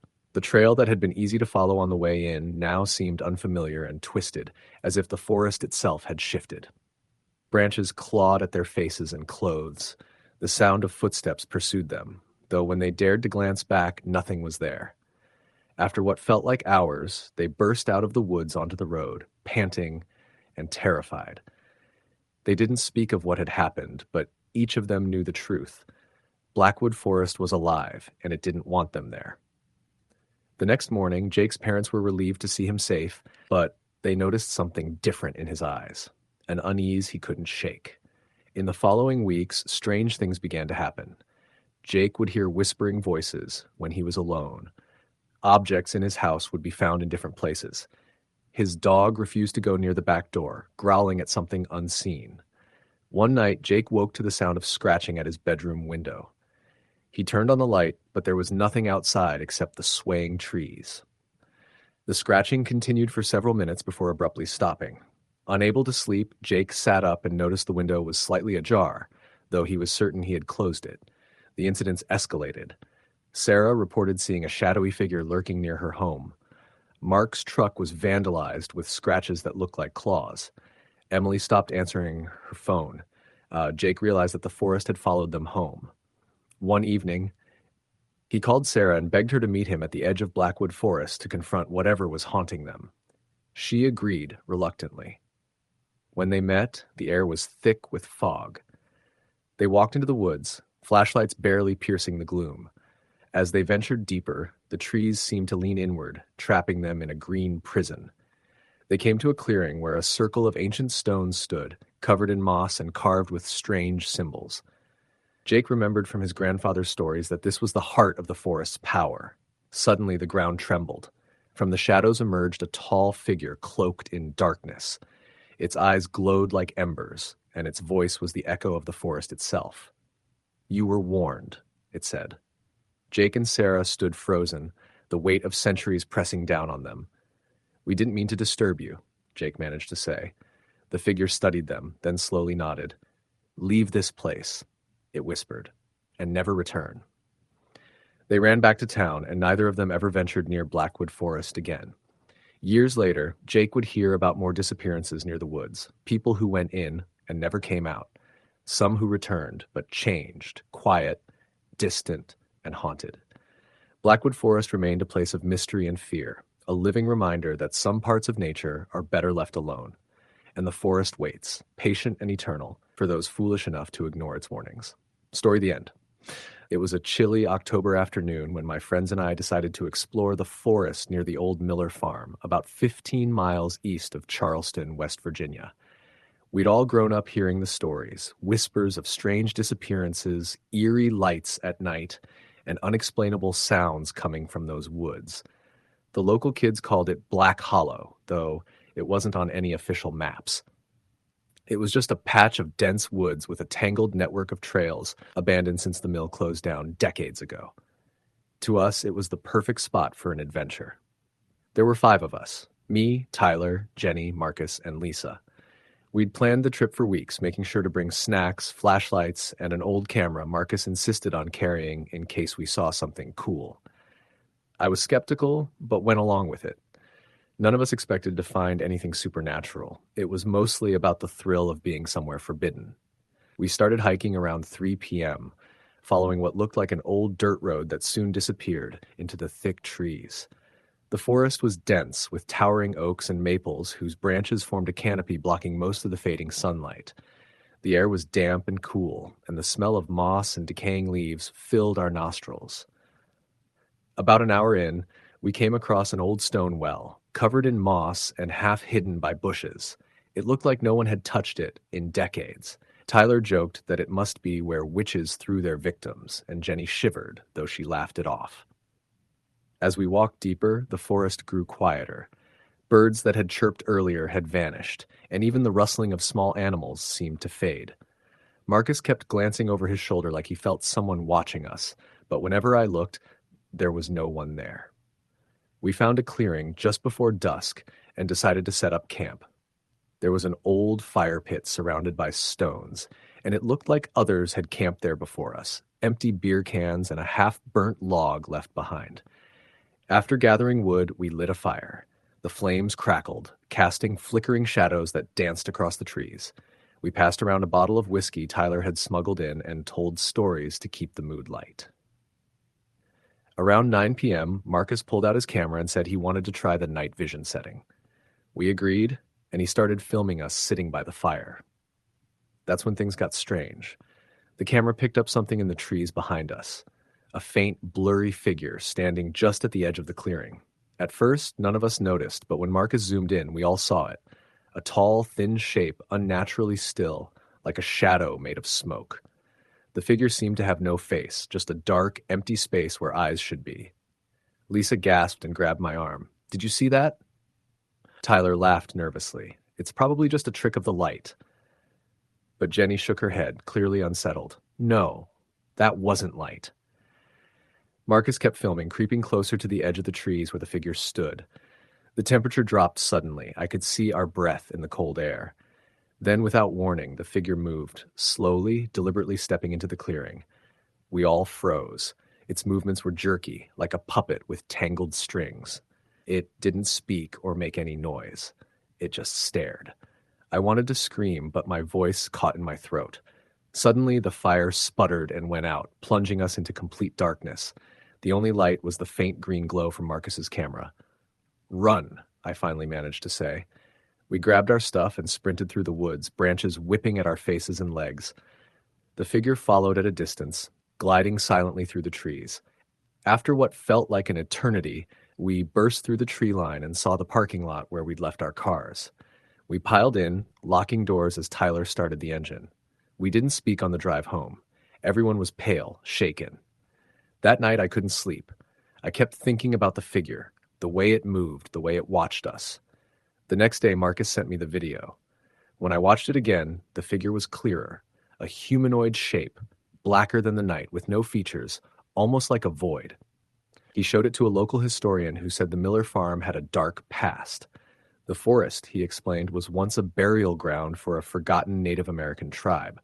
Stories said that anyone who disturbed the land would be haunted by the Hollow Man, a spirit that protected the sacred grounds. That explained the totems we had seen carved into tree trunks along the trail. Strange symbols and sticks tied with leather strips. From that day on, none of us ever went back to Black Hollow. The experience left a scar, a deep unease that crept in every time we heard a branch snap in the dark or saw a shadow move just out of sight. Sometimes late at night, when the wind blows just right, I swear I hear footsteps outside my window. Slow, deliberate steps that stop when I look. I don't know what we saw in those woods, but I know one thing for sure. Some places are meant to be left alone. Story the end. It was the kind of late September weekend that felt perfect for a trip into the woods. The air had turned crisp, the leaves were just beginning their slow change from green to fire, and the long days were still holding on to sunlight well into the evening. 3 friends, Mark, Lisa, and Ethan, decided to take advantage of the last warm days before the harshness of winter set in. They had grown up together in a small Pennsylvania town, and though they had scattered after high school, these annual trips into the nearby Allegheny National Forest had become a tradition, a way to reconnect and escape the noise of their everyday lives.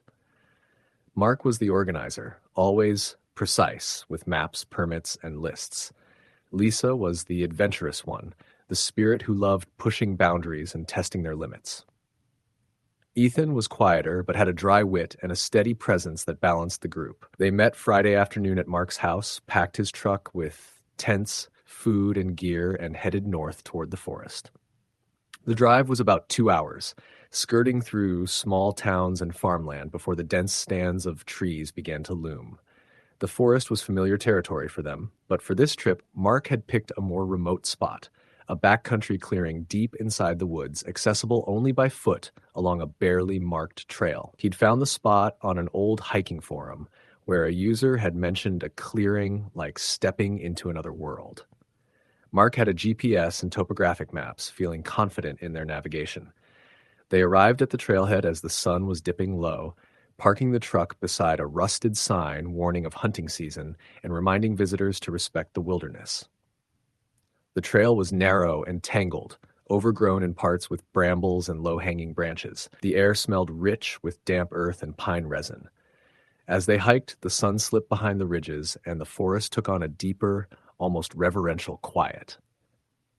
Birds settled for the night. Small animals rustled unseen beneath the underbrush. The only sounds were their boots crunching on leaves and the occasional snap of a twig. After about an hour and a half, they came upon the clearing. It was smaller than they'd imagined, maybe 40 feet across, encircled by towering hemlock and hardwoods. Moss carpeted the ground like a thick green velvet. The fading light gave everything a bluish tint. It was beautiful and isolated in a way that felt untouched by time. Lisa immediately started exploring the edges, poking at logs and examining strange mushrooms growing in clumps. Ethan pulled out the camp stove and Mark began setting up the tents. As darkness settled, they built a fire, the crackling flames pushing back the shadows. They ate cold cuts and trail mix, laughing easily.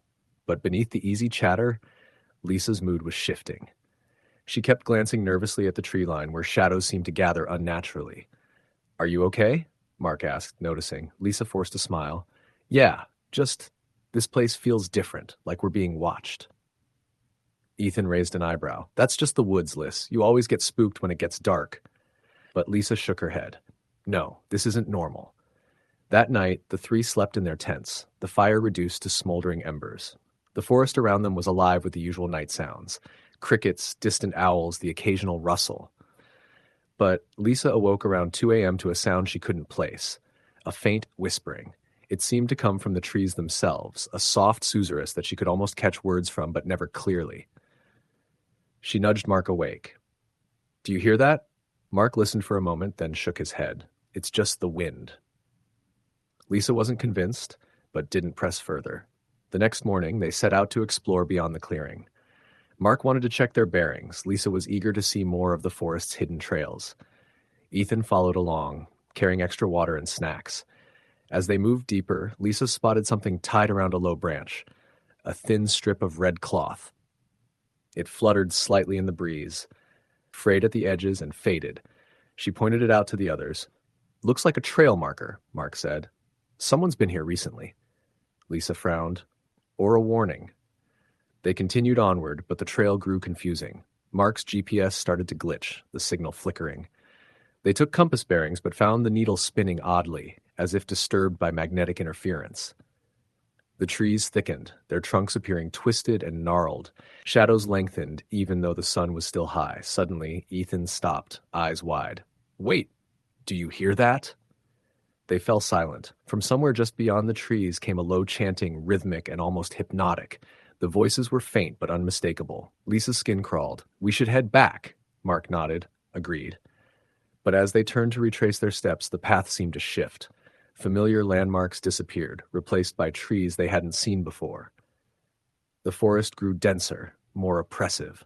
They began to realize they were walking in circles. Hours passed and tension rose.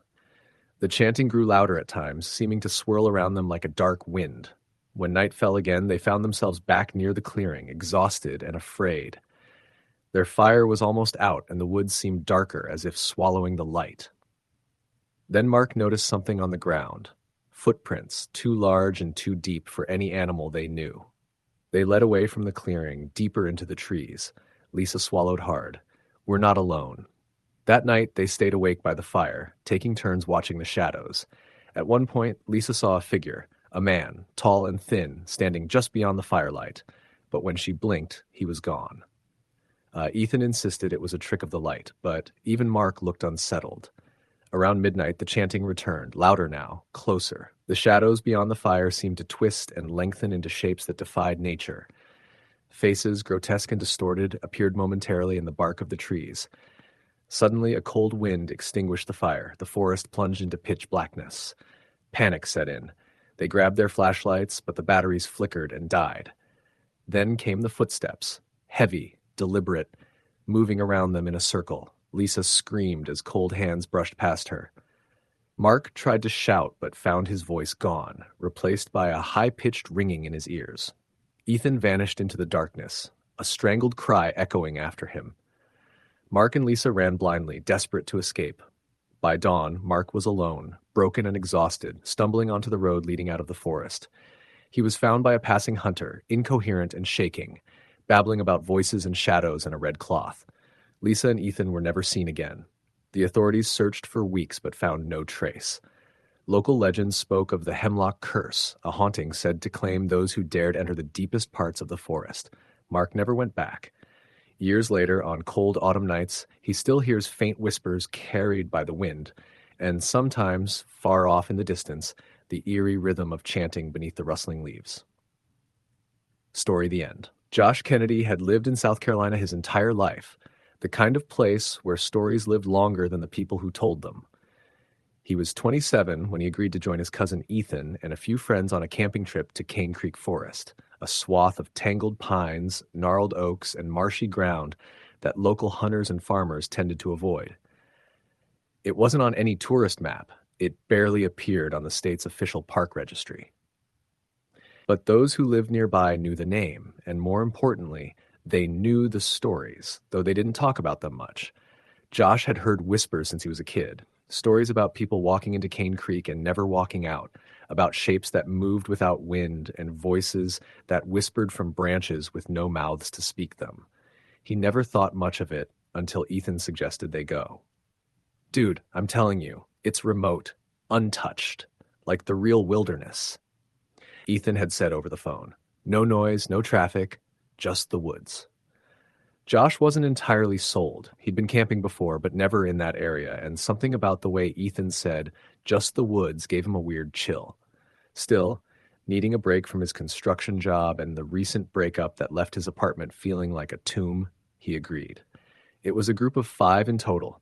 Josh, Ethan, Ethan's girlfriend Maddie, her brother Travis, and their mutual friend Lyle. They drove out on a Thursday morning in Travis's old SUV, loaded with supplies and coolers, laughing like kids on a school field trip. The first part of the drive was smooth, following paved roads lined with fall-colored trees, but after about 2 hours, Travis turned onto a narrower, unmarked dirt trail that jutted off into the woods. "You sure this is the right way?" Josh asked from the back seat. "Yeah," Travis said, slowing as the trail became more uneven. "My uncle used to hunt out here. There's a spot he told me about. Open clearing near the creek, tucked in deep enough that nobody bothers you." Maddie looked uneasy, but said nothing. She'd grown up hearing the same stories as Josh had. Josh noticed the silence in her and felt his own chest tighten a little. They arrived late afternoon, bouncing down the last stretch of bumpy trail before stopping at a small, overgrown parking area surrounded by brush. They unloaded, hiked about 20 minutes deeper into the forest, and set up camp in the clearing.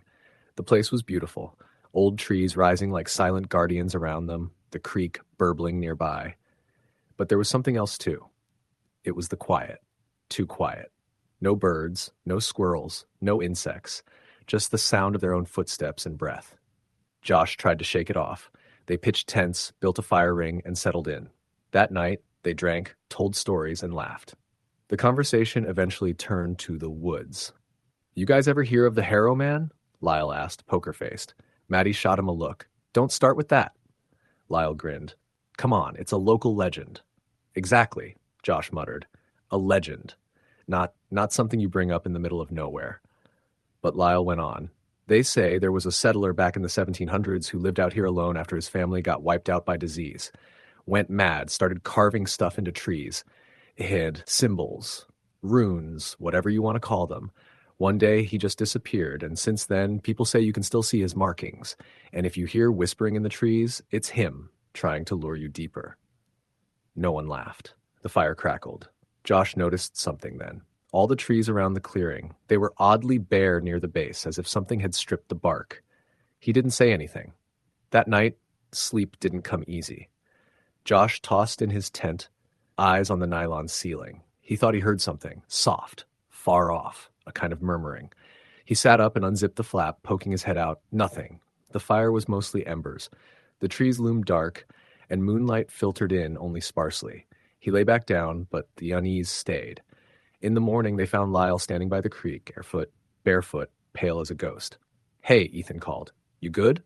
Lyle turned slowly. His eyes looked hollow. I thought I heard someone calling my name. Here, he said quietly. From the woods. Josh frowned. Like one of us? Lyle shook his head. No, it wasn't a voice I recognized. They all exchanged glances. Let's just shake it off, Maddie said. We're tired. Probably just dreams. They tried to keep things light that day, hiking a short trail nearby and returning before dusk. But something had shifted. None of them said it out loud, but the atmosphere had changed. The woods felt tighter, closer. The wind didn't move the branches. That night after dinner, they sat around the fire again, mostly in silence. Josh couldn't stop glancing over his shoulder. Then they heard it.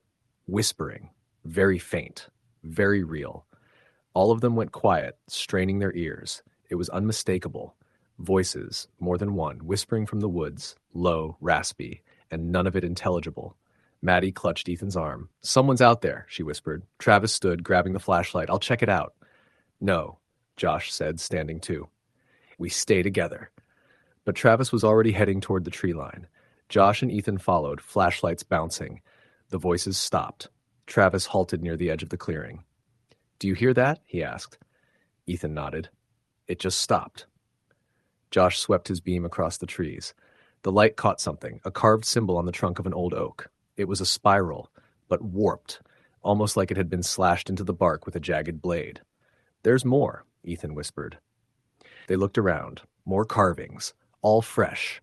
Surrounding the clearing, they went back to the fire, wordless. Maddie's face was white. Lyle hadn't moved from his log seat. I think we should leave, Maddie finally said. Tomorrow, Ethan said. We'll leave first thing in the morning. That night, the wind picked up, rattling the tents. At around 3 a.m., Josh woke to the sound of something dragging across the ground, like a heavy cloth or body. He held his breath. Then he heard the whispering again. He sat up, heart pounding, and slowly unzipped his tent. The fire had gone out. He saw shadows, figures standing at the edge of the clearing, watching, not moving. Then one took a step forward. Josh yelled. Everyone came pouring out of their tents, yelling, swinging flashlights wildly, but the shadows were gone. No footprints, no trace. That was it. They packed in silence. No one ate. No one spoke. They hiked out, heads down, ignoring the feeling of being watched. At the trailhead, they found the SUV, or what was left of it. All 4 tires were slashed. The hood was covered in deep gouges.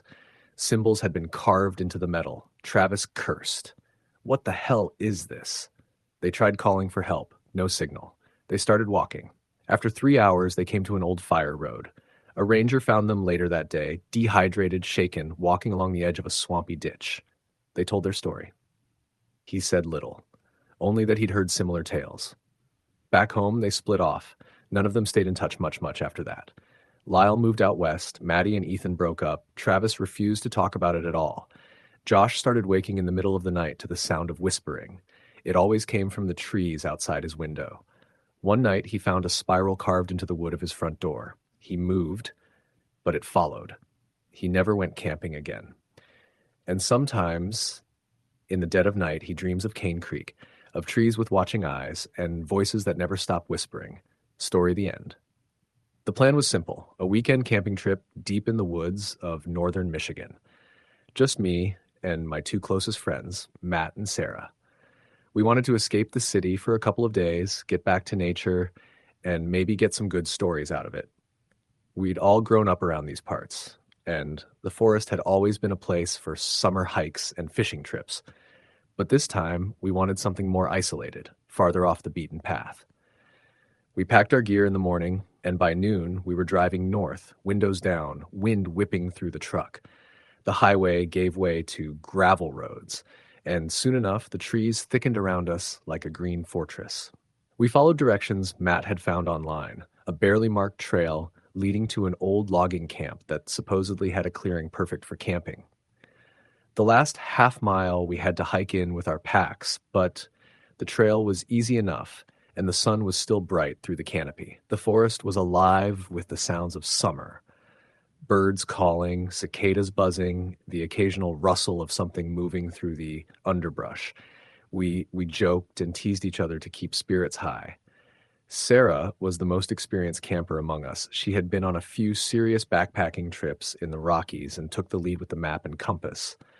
Matt was excited but a bit nervous, the way you get when you're out of your comfort zone. I was just glad to be out of the office for a while. By late afternoon, we found the clearing. It was exactly as the website described, a small meadow surrounded by towering pines and maples, the kind of place that felt like it existed outside of time. There were old wooden beams from what must have been a cabin or shed long ago, now moss-covered and crumbling. A rusty old fire pit sat in the center, stones arranged carefully in a circle. We set up our tents quickly. The air was crisp, a little cooler than we expected for July, but refreshing after the humidity of the city. Sarah gathered wood for a fire while Matt and I unpacked the food. We planned burgers and hot dogs over the fire and maybe some beers to celebrate the weekend. As the sun dipped lower, the shadows in the forest grew longer and darker, stretching like fingers over the clearing. We sat around the fire, the crackling flames our only source of warmth and light.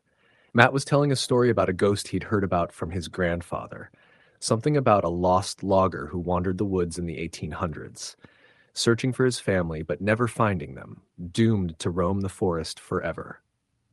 "I heard he's called the Green Man," Matt said, voice dropping to a whisper. "Some say if you see him, you don't live to tell about it." Sarah rolled her eyes, but I could see she was listening closely. We laughed it off, but the forest didn't feel the same after that. The usual nighttime sounds, frogs, insects, distant owls, were quieter now, almost like the woods were holding their breath. After dinner, we sat in a comfortable silence, watching the fire flicker. I felt a little uneasy, like something was watching us just beyond the tree line, but I told myself it was nothing more than imagination. We'd all had a few beers, and my mind was playing tricks. We decided to turn in early. Matt was the first to disappear into his tent, Sarah followed shortly, and I stayed by the fire a bit longer, staring up at the stars poking through the leaves. The quiet was thick, heavier than before. I could hear the crackle of the fire, the occasional snap of a twig. Then, faintly, I heard something else, like footsteps, slow and deliberate, moving through the underbrush. I froze. The forest was supposed to be empty except for us. I grabbed my flashlight and shone it toward the sound. Nothing, just trees and shadows.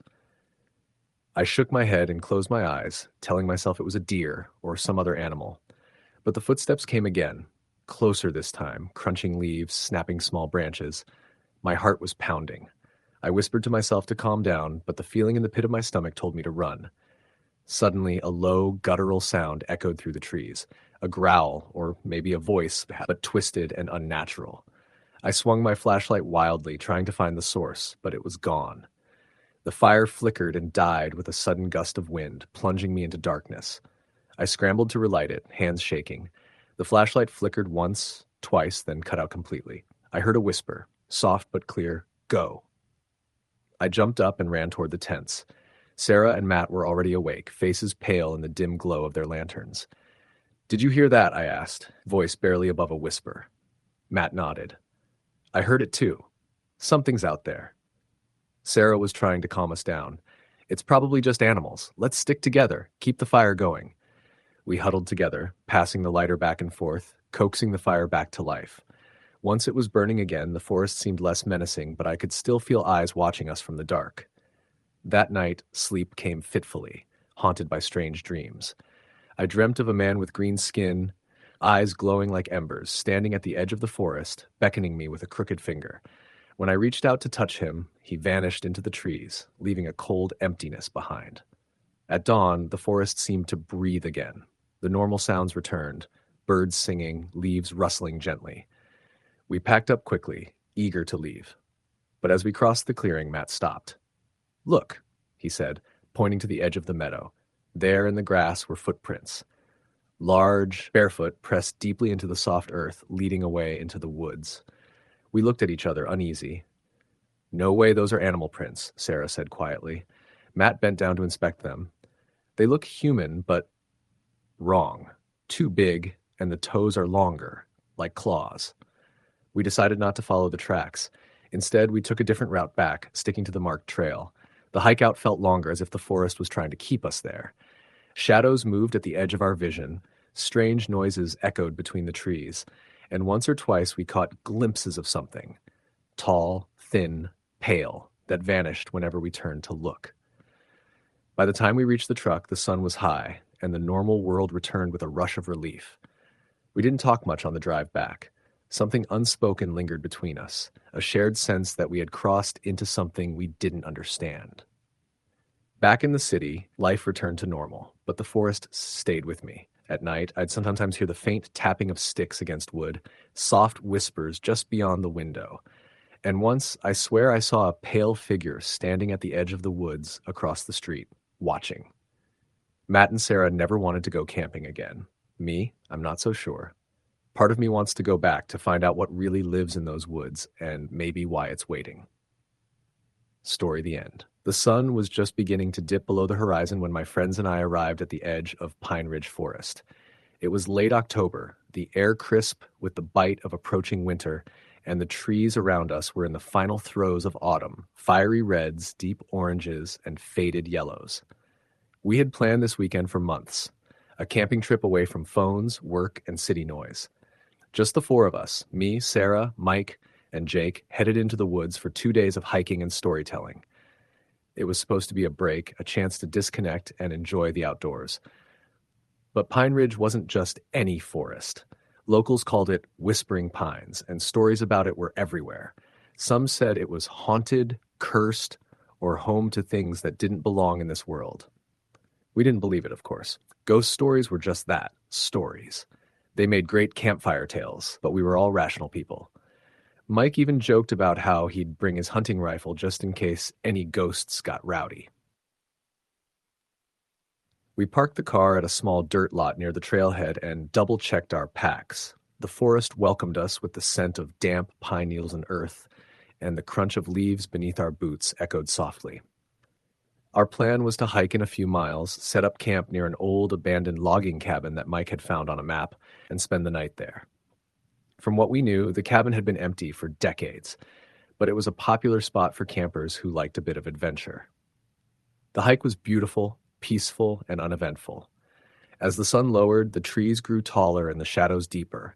We passed over fallen logs, streams glittering with the last light, and paths carpeted with leaves. Sarah was taking pictures, capturing the golden light filtering through branches, and Jake was narrating some folklore about the area.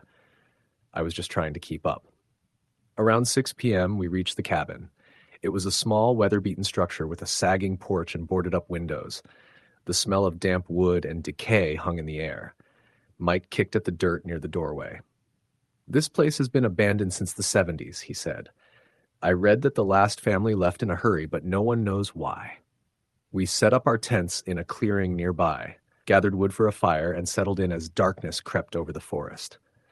The sky was a deep navy, dotted with stars barely visible through the canopy. We ate canned chili and crackers, passing around a bottle of whiskey. Once the fire was roaring, we started telling stories.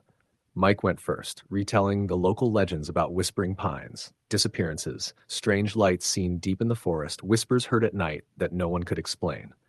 Sarah laughed nervously. "I don't believe any of that. It's just people's imaginations." I agreed. though a part of me felt a chill run down my spine whenever the wind rustled the branches above. After a few hours, the fire died down to embers, and we decided to turn in. I zipped up my sleeping bag inside the tent, listening to the distant hoot of an owl and the creak of trees settling. The forest was alive, but it was a different kind of alive. Quiet and watchful. I must have been half asleep when I heard it, a faint whisper. It was just beyond the tent wall, barely audible, like a breath of wind carrying voices too soft to understand. I pulled my jacket tighter and told myself it was just the wind. But then I heard it again, clearer this time, a whisper calling a name. Jake? Jake. I froze. Jake was asleep a few feet away. I unzipped the tent quietly and peeked outside. The fire was nearly out, and the forest was dark except for the stars and a sliver of moonlight. I looked toward the cabin, but saw nothing. The whispering stopped. I shook my head and crawled back into my sleeping bag, telling myself I'd imagined it. The next morning, we woke to gray skies and damp air. We decided to explore the cabin before packing up. The front door was unlocked, swinging open on rusty hinges. Inside, the air was thick with mold and the smell of rot. Spider webs hung in corners, and the floorboards creaked beneath our feet. Mike shined his flashlight around. "Looks like someone's been here recently," he said, pointing at some fresh footprints near the fireplace. Sarah found an old newspaper on a broken table. The headline read, "Family Vanishes Without a Trace in Pine Ridge Forest." The date was from 1974. I felt a sudden weight settle in my chest. Suddenly, Jake called out, "Guys, come here. You've got to see this." We gathered around him near the back wall where a hole had been cut into the wooden planks. Beyond it was a narrow tunnel, dark and narrow. "Looks like a crawl space or something," Jake said. "I wonder where it leads." Against my better judgment, Mike pulled out a flashlight and started crawling inside. We waited, ears straining as he moved deeper into the tunnel. Minutes passed. Then Mike shouted, "You've got to see this!" We followed him inside, crouching low in the tunnel. It opened into a small underground chamber. The walls were lined with strange symbols scratched into the dirt, and in the center lay a small altar made of stones, with dried flowers and what looked like animal bones. There was something deeply wrong about this place. The air was thick, like the earth was holding its breath. I looked back toward the tunnel entrance and suddenly heard a faint tapping noise. Tap, tap, tap. I shone my flashlight behind us, and at the far end of the chamber, I saw a shadow move. "Did you guys see that?" I whispered. "No," Sarah said nervously. "Maybe it's just an animal." The tapping continued, slow and rhythmic. It seemed to come closer. Then I heard a low, guttural growl, and something brushed past my leg. I stumbled, heart pounding. Mike grabbed my arm and pulled me back toward the tunnel. We scrambled out of the crawl space and slammed the wooden planks back in place. The rest of the day was filled with uneasy silence. We didn't speak much, just packed our gear and started hiking back. That night, we camped at the base of a ridge far from the cabin. I lay awake again, listening to the forest. The whispering was back, this time around our tents. "Jake, Sarah, come with me." I wanted to call out to wake the others, but my voice caught in my throat. The whispers grew louder, overlapping, circling around us. Suddenly, a shadow flickered just beyond the tree line. It was tall and thin, moving in jerky motions. My flashlight flickered wildly as I aimed it toward the figure, but it vanished. I shook Sarah awake. "Did you see that?" She sat up, eyes wide. "I thought I heard something." We huddled together as the whispers became voices, urgent, pleading, and chilling. The next morning, Sarah was gone. Her tent was empty, her gear untouched. We called her name, searched the woods, but she was nowhere to be found. Panic set in. Mike wanted to go back to the cabin, said maybe Sarah had gone there, but I refused. We decided to hike back to the car and call for help. On the way, Jake started acting strange. He kept stopping, staring into the trees, muttering under his breath. One moment he'd be calm, and the next he'd snap at us for no reason. Near a bend in the trail, Jake suddenly collapsed. We rushed to him. His eyes were rolled back, and he was mumbling nonsense, words we didn't understand. I tried to shake him awake, but he was unresponsive.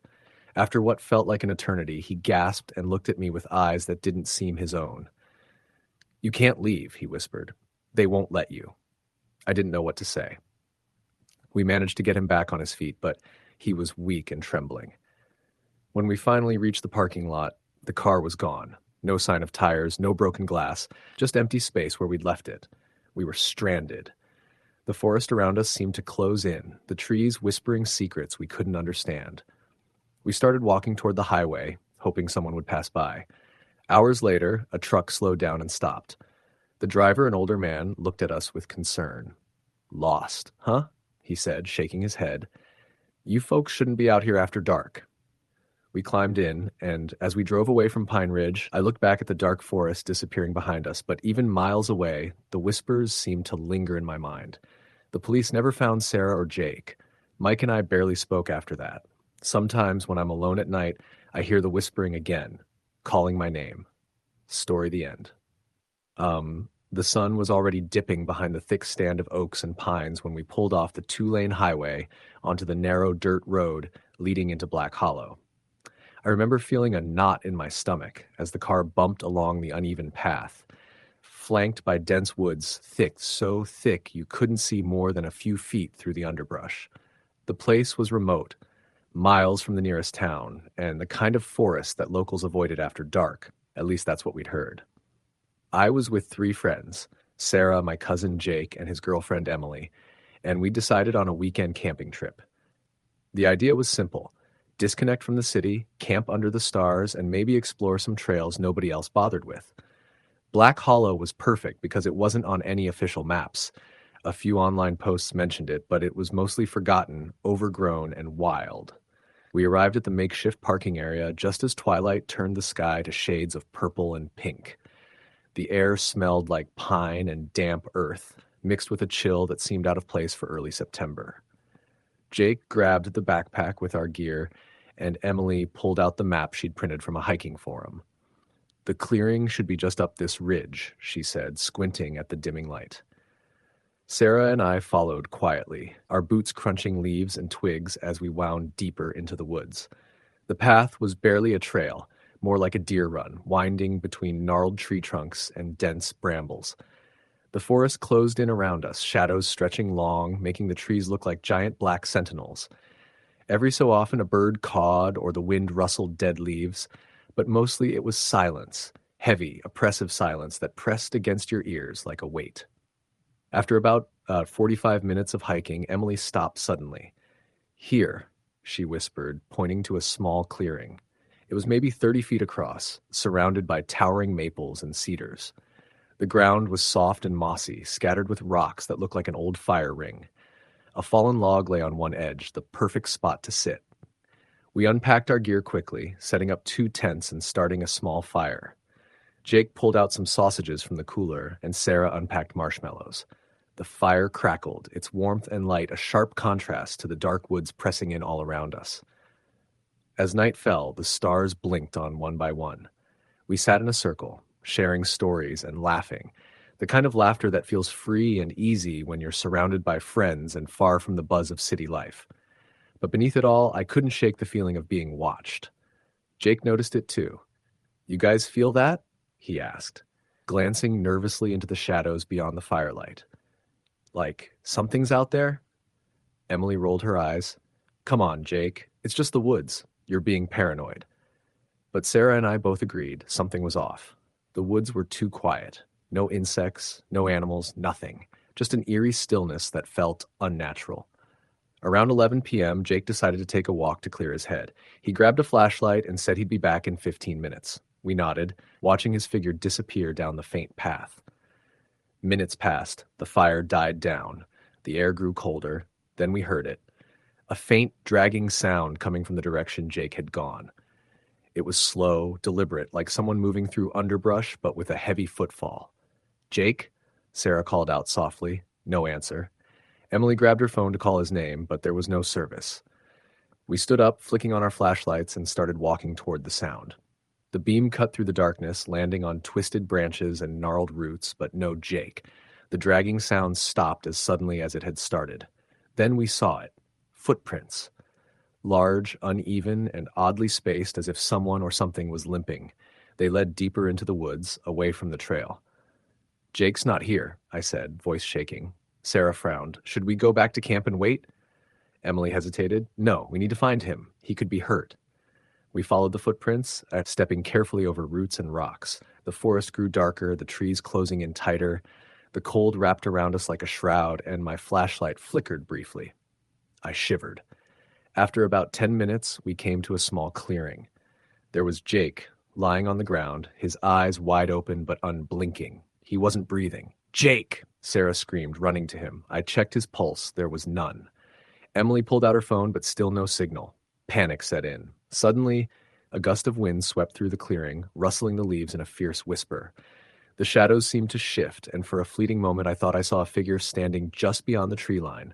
A man, tall and thin, with glowing eyes. I blinked, and he was gone. Sarah sobbed, shaking Jake's shoulders. "Come on, Jake! Wake up!" Then, without warning, Jake's eyes snapped open. He gasped for air, sitting up abruptly. "What happened?" he croaked, his voice hoarse. "You were dead?" Emily said, tears streaming. "We thought you died." Jake looked around, confused. "I don't remember. I just blacked out." We helped him to his feet and hurried back to camp, hearts pounding. The fire had almost burned out, and the night was colder than before. We spent the rest of the night huddled in the tents, too shaken to sleep. Every rustle, every whisper of wind made us jump. When dawn finally broke, we packed up quickly and headed back to the car. As we drove away, I looked back at the dark forest, feeling like something was still watching us. Jake never fully explained what happened in that clearing, and none of us talked about the glowing eyes. But I know what I saw. And I know that Black Hollow keeps its secrets, and its dead very close. Story the end. It started with a plan to escape the noise of the city for a weekend, to breathe fresh air and find some peace among the towering pines of the Adirondack Mountains in upstate New York. 4 friends, Luke, Sarah, Ben, and Mia, decided to go camping in a remote patch of forest known locally as Black Hollow Woods. The woods had a reputation. Older residents spoke of strange disappearances, odd noises at night, and unexplainable sightings that sent shivers down their spines. But the group, mostly in their mid-20s, were city dwellers and skeptics. They laughed off the warnings as campfire tales and superstition. Their journey began early on a Friday afternoon, packing into Luke's old Jeep. The sun was still high, casting long shadows through the trees as they drove deeper into the forest. They chose a clearing next to a small, murky pond, surrounded by dense pine trees whose tops seemed to disappear into the afternoon haze. As they unloaded their gear and set up tents, the atmosphere felt lighter, charged with excitement. Mia was the first to notice something off. As she collected firewood, she paused, feeling an unexplainable chill crawl up her spine. The forest seemed too quiet, the usual rustle of squirrels or chirp of birds absent. She shrugged it off, blaming the dense canopy blocking the light. That first night, after a warm dinner cooked over the campfire, the friends settled in for stories and laughter. Sarah told a story about a man who had vanished in Black Hollow decades ago, last seen wandering into the woods in a state of delirium, never to return. Ben, ever the joker, mimicked ghostly voices and shadows, causing everyone to laugh nervously. But as the fire died down, a subtle noise began, a faint whispering, like the breath of the wind carried through pine needles. Luke leaned closer to the fire, trying to listen, but it was too soft to make out any words. The others heard it too. They joked it was just the wind and eventually retired to their tents. Around 2 a.m., Sarah awoke to a scratching sound on the side of her tent. It was rhythmic, deliberate. Heart pounding, she unzipped the tent flap and shone her flashlight into the darkness. The beam cut through the black, but she saw nothing but trees. A branch creaked in the wind, and then silence returned. The next morning, the mood was lighter as everyone reassured Sarah it was probably a raccoon or some animal. But when they went to pack up their firewood, they noticed something strange, deep, unnatural grooves carved into several tree trunks near their camp. The cuts were jagged and looked old, not recent.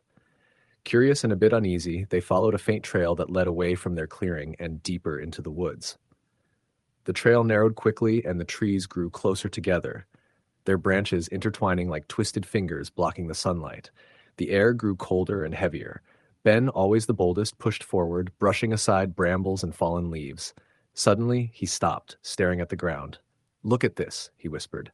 There, embedded in the dirt, were footprints. Not human. They were large and clawed, as if some creature with massive paws had walked through the forest. They were fresh. Maya's skin prickled. "We should head back," she urged, but the others hesitated, caught between curiosity and growing fear. As they continued, the whispering returned, louder this time. It was no longer just the wind. It sounded like voices, distant and fragmented, pleas, warnings, even laughter that sent chills down their spines. They came to a small clearing where an old, crumbling stone structure stood half buried in moss and vines. It looked like a ruin of some kind, but no one knew its origin. The air here was thick with unease. Luke's flashlight flickered as he scanned the ruins. On one stone, a crude carving depicted a figure with elongated limbs and glowing eyes. It looked exactly like the shadows they had glimpsed earlier, the ones just out of sight. Suddenly, a low growl echoed through the trees. The friends froze. "Did you hear that?" Sarah's voice trembled. From the underbrush, a pair of glowing red eyes stared back at them. The creature was massive, with matted fur and a hunched posture. It snarled and stepped into the moonlight, revealing a grotesque face that was neither fully animal nor human. Panic erupted. The friends sprinted back toward their camp, branches tearing at their clothes and faces. The creature's growls and snapping jaws echoed behind them. They barely made it to their tents, barricading themselves inside as the creature prowled just beyond the firelight, circling their camp. The whispering grew frantic, filling their heads with incoherent words. Hours passed like this. Exhausted and terrified, they stayed huddled together until dawn finally broke. When the first light hit the woods, the creature vanished. Shaken, they packed their gear and left immediately, not daring to look back. Back in town, their story was met with skepticism. Some locals said they were lucky to escape. Others warned that the forest kept its secrets and sometimes claimed new souls. Weeks later, Luke received a package with no return address. Inside was a single, weathered photograph of the stone ruin. On the back, scrawled in shaky handwriting, was a message: "You were never meant to leave." The friends never returned to Black Hollow Woods. But sometimes, late at night, they would hear faint whispers on the wind, reminding them that the forest was still watching. Story the end. It began as a typical summer weekend getaway for me and two of my closest friends, Ryan and Megan. We all lived in Cleveland, Ohio, and had grown tired of the city's noise and routine. Megan had heard of a secluded forest area about 3 hours southeast, deep in the Appalachian foothills of eastern Ohio, known to locals as Black Hollow Woods. It wasn't on any tourist map, and the few who spoke about it did so with hushed tones, warning visitors to tread carefully. To us, it sounded like the perfect spot to disconnect. We set out early Friday morning in Ryan's old pickup truck, loaded with camping gear, coolers filled with food, and a few bottles of whiskey for the nights around the campfire.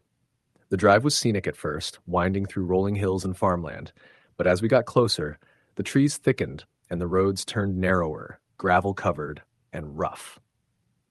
The last 5 miles were down an unpaved dirt road that seemed barely maintained. As the sun climbed higher, the forest loomed denser, with towering oaks, maples, and hickories that formed a thick canopy overhead. We reached a small clearing, the spot Megan had found on an online hiking forum. It was surrounded by trees on all sides, with a small creek running nearby. We parked unloaded and set up camp with an easy camaraderie. The air was cooler here, with a faint scent of pine and damp earth. Ryan built the fire while Megan and I arranged the tents. That first night, the woods felt alive in a way I hadn't experienced before. The usual sounds of crickets and frogs filled the air, but there was also a strange undercurrent, a low hum that seemed to vibrate through the ground and into my bones.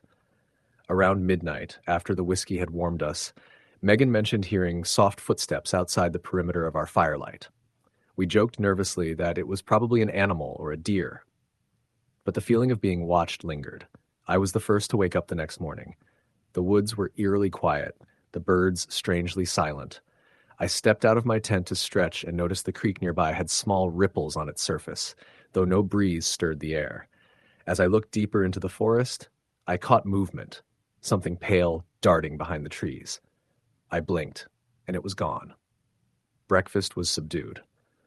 Megan, who was usually bubbly, seemed distracted. Ryan tried to lighten the mood, but the previous night's unease had settled over us all. We decided to hike a little downstream along the creek, hoping the fresh air would clear our heads. The trail was faint, almost non-existent, with thorny bushes and underbrush snagging at our clothes. After about an hour, we came upon an old, rusted iron gate half buried in vines. Beyond it was a narrow path leading into an even denser part of the woods. Megan hesitated, but was insistent that we explore. Something about this gate felt out of place, as if it was meant to keep something in or out. We pushed through the gate and followed the path. The canopy closed tighter above us, blocking out most of the sunlight. The air grew colder and damper with every step. The creek's gentle babble had been replaced by the silence of the deep forest. Then, without warning, Ryan stopped and pointed. "Look at that." We saw a circle of standing stones arranged unevenly but unmistakably man-made. Some stones were tall and jagged, others were half buried in moss and dirt. In the center was a shallow depression filled with rotted leaves and dark soil. The place looked ancient. Megan's eyes were wide. "This must be some kind of old tribal site," she whispered. I felt a chill run down my spine. There was something oppressive about the clearing, like the air itself was thicker. Ryan kicked at a stone, sending it rolling. The soft ground beneath seemed to tremble. Suddenly, a low rumble echoed through the woods, and the hairs on my arms stood up. Without any discussion, we turned back. That evening, after dinner, I noticed Megan staring at the fire, eyes glazed. "I don't feel right here," she said quietly. "Like something's wrong with these woods." I agreed, though I tried to mask my own apprehension. As the night deepened, the sounds of the forest changed. The usual chirps and croaks gave way to distant moans and soft whispers that drifted through the trees. I strained to listen, but couldn't make out words. It was as if the woods were speaking in a language lost to time. I got up to use the bathroom and walked a few yards from camp into the shadows. The moon was a thin crescent, barely lighting the path. That's when I saw it. A pale figure standing just beyond the edge of the trees, motionless and watching me. I froze, heart pounding. When I blinked, it was gone. Back at the fire, I told Ryan and Megan what I'd seen. They looked at each other, their faces pale. "I thought I heard something moving around camp earlier," Megan admitted. "We tried to shake it off, but the atmosphere was heavy." Later that night, I woke to a tapping sound on my tent's outer layer.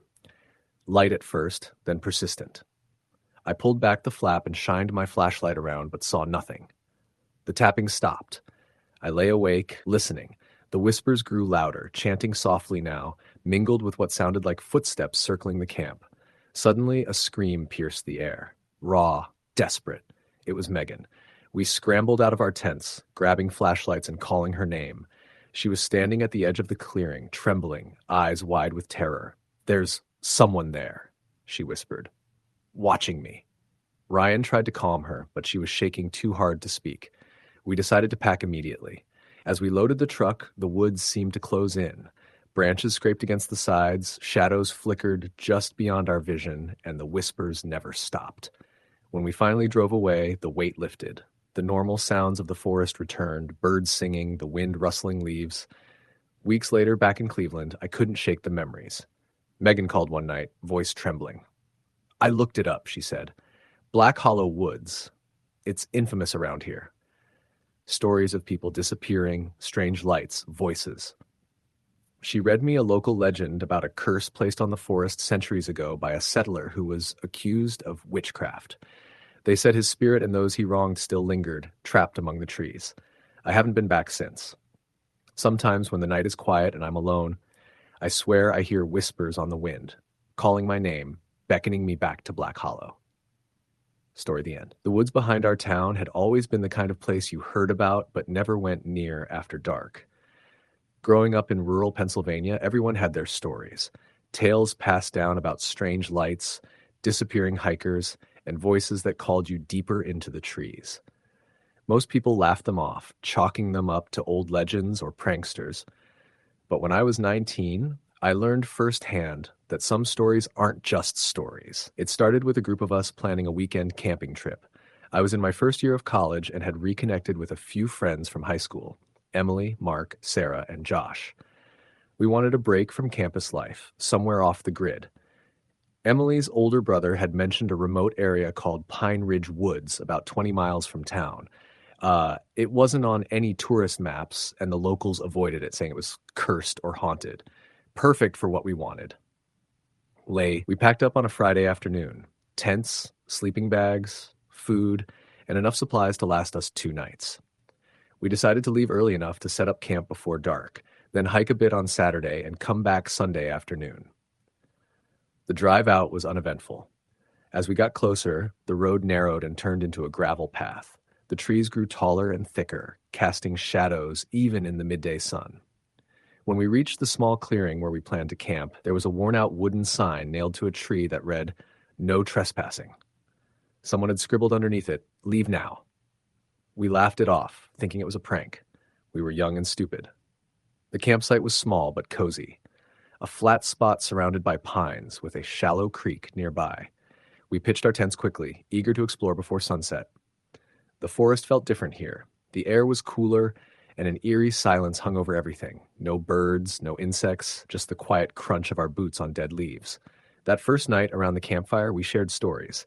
Mark, ever the skeptic, joked about ghosts and spirits. Emily, who was more superstitious, kept glancing nervously at the dark tree line. "I don't like how quiet it is," she said softly. "It feels like the woods are watching us." "Come on, Em, it's just nature," Josh said, tossing another log on the fire. "We're the ones watching the woods." But deep down, even I felt uneasy. Later, when everyone had gone to their tents, I stayed up alone, staring into the fire. The flames flickered strangely, casting shifting shadows that seemed to stretch and reach.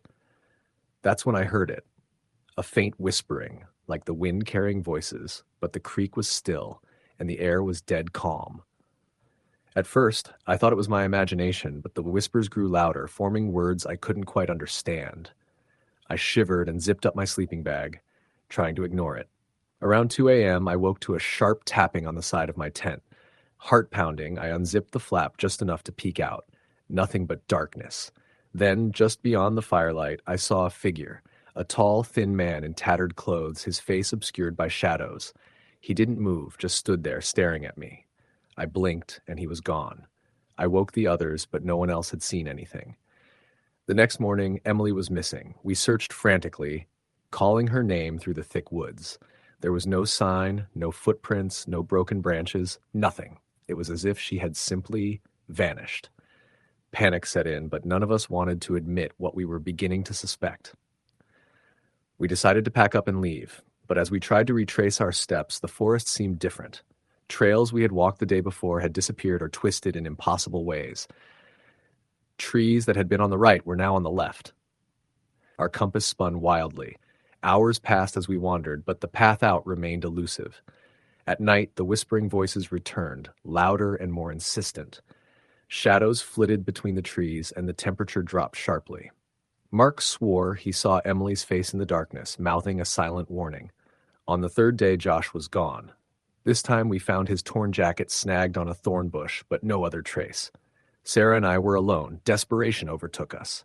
We tried to stay calm, to keep moving, but the woods weren't done with us. One evening, while we rested by the creek, Sarah began speaking in a voice that wasn't hers. She muttered phrases in an unknown language, her eyes glazing over. She warned me of the Watcher, a spirit bound to the forest, feeding on fear and lost souls. Terrified, I begged her to snap out of it. She collapsed, trembling. The next morning, she disappeared. I was alone. I don't remember how long I wandered, but eventually I stumbled onto a logging road. A truck driver stopped and called the authorities.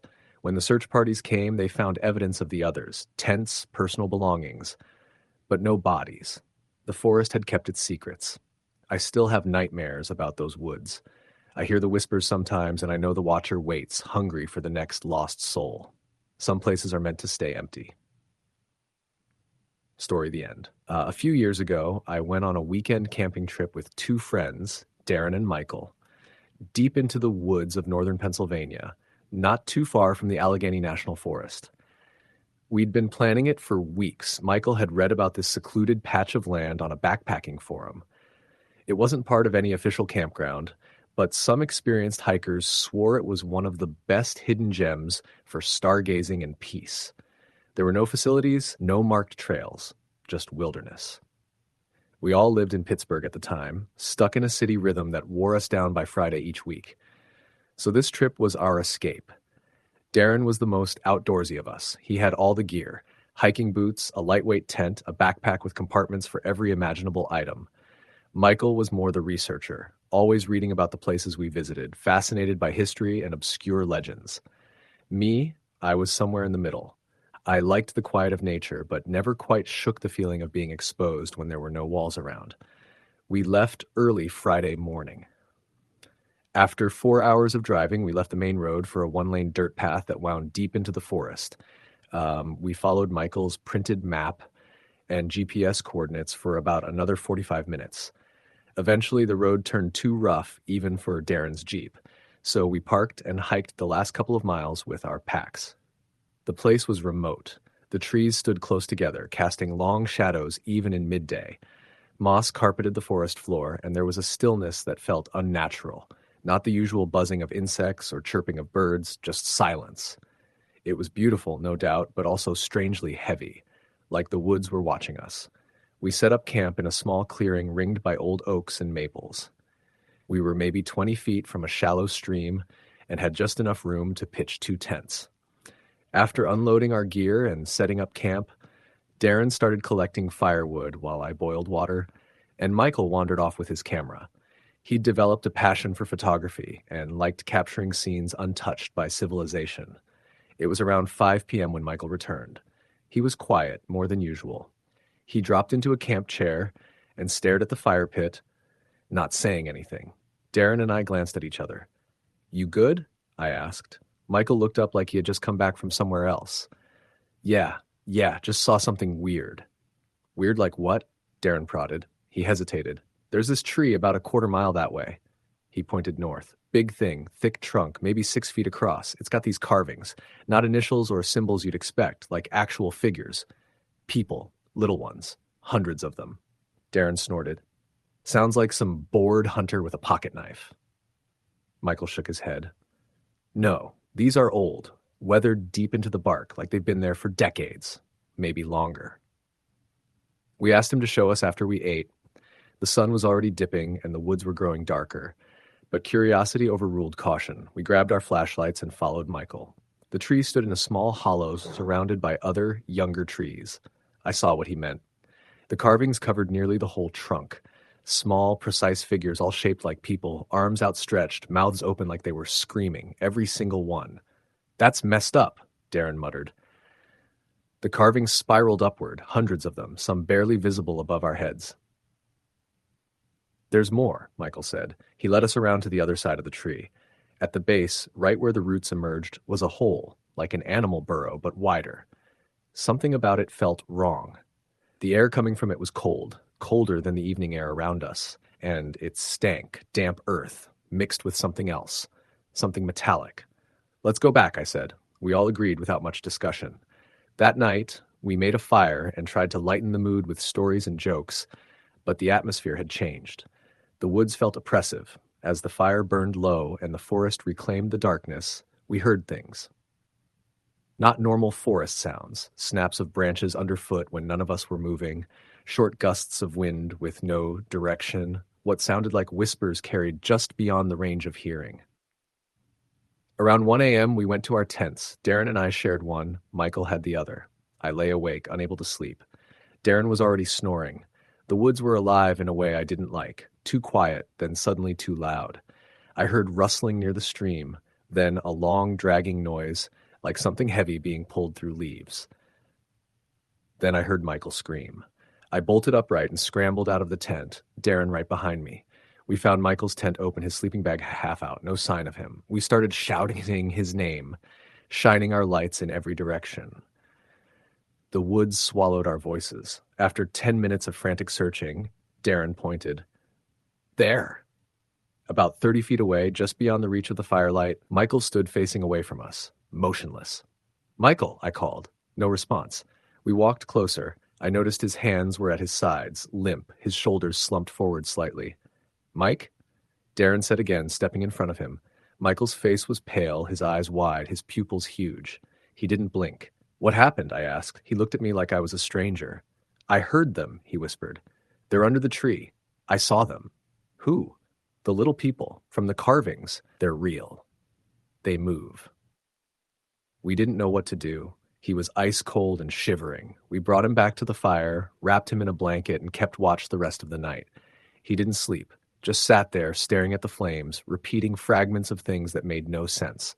By morning, he was quiet again, distant. We packed up fast. None of us wanted to stay another night. Michael didn't argue. The hike back to the car was miserable. We felt watched the whole way. Every time I turned around, I swore I saw movement between the trees, small shapes flitting just sight. Michael stopped speaking entirely once we hit the road. We dropped him at his apartment, but he barely acknowledged us. A few days later, his roommate called Darren, said Michael hadn't left his room, wouldn't eat, wouldn't talk, just stared at the wall, whispering. Eventually, his parents had him committed. I visited him once. He was in a facility outside Harrisburg. When I walked into the room, he looked up, and for a moment I saw recognition. Then he smiled, an unnatural, empty smile. "You hear them now, too?" he asked me. I didn't respond. "You will," he said. "Once you know they're there, they don't stop whispering." I left and never went back. Michael never recovered. He stopped responding to therapy. Last I heard, he'd been moved to a long-term care facility. As for me and Darren, we never talked about it again. Not really. He moved to Texas a year later, and we lost touch. But sometimes at night, when I can't sleep and the world is too quiet, I hear something. It's faint, just below the hum of the world, but I hear it, like hundreds of tiny voices whispering my name. When I close my eyes, I see the tree. I see the carvings. I see the hollow. And something inside me knows that if I went back, they'd be waiting. Story the end. It was a mid-October morning when I got a call from my cousin Nate. He was always planning spontaneous getaways, especially in the fall, when the Pacific Northwest looked like a painting. Wet leaves clinging to every surface, fog curling through tree trunks, and the air soaked with the scent of rain and pine. I'd been buried under spreadsheets and overtime, and when he offered me an escape to the woods, I didn't need convincing. "There's this spot in Wallowa County," Nate told me. "Deep woods, no one around for miles. We'll be off the grid, just like old times." I asked if anyone else was coming. "Just us," he said, "unless you count the ghost stories." He laughed. I didn't. We met up in La Grande, Oregon, and drove another 2 hours northeast. The highway bled into dirt roads, then gravel, then little more than muddy tire tracks pressed into the forest floor. By the time we stopped, we were surrounded by towering Douglas firs, their canopies blocking most of the afternoon light. Everything was quiet. No birdsong, no rustling squirrels, just wind and trees and the hum of our cooling engine. "This is it," Nate said, hopping out.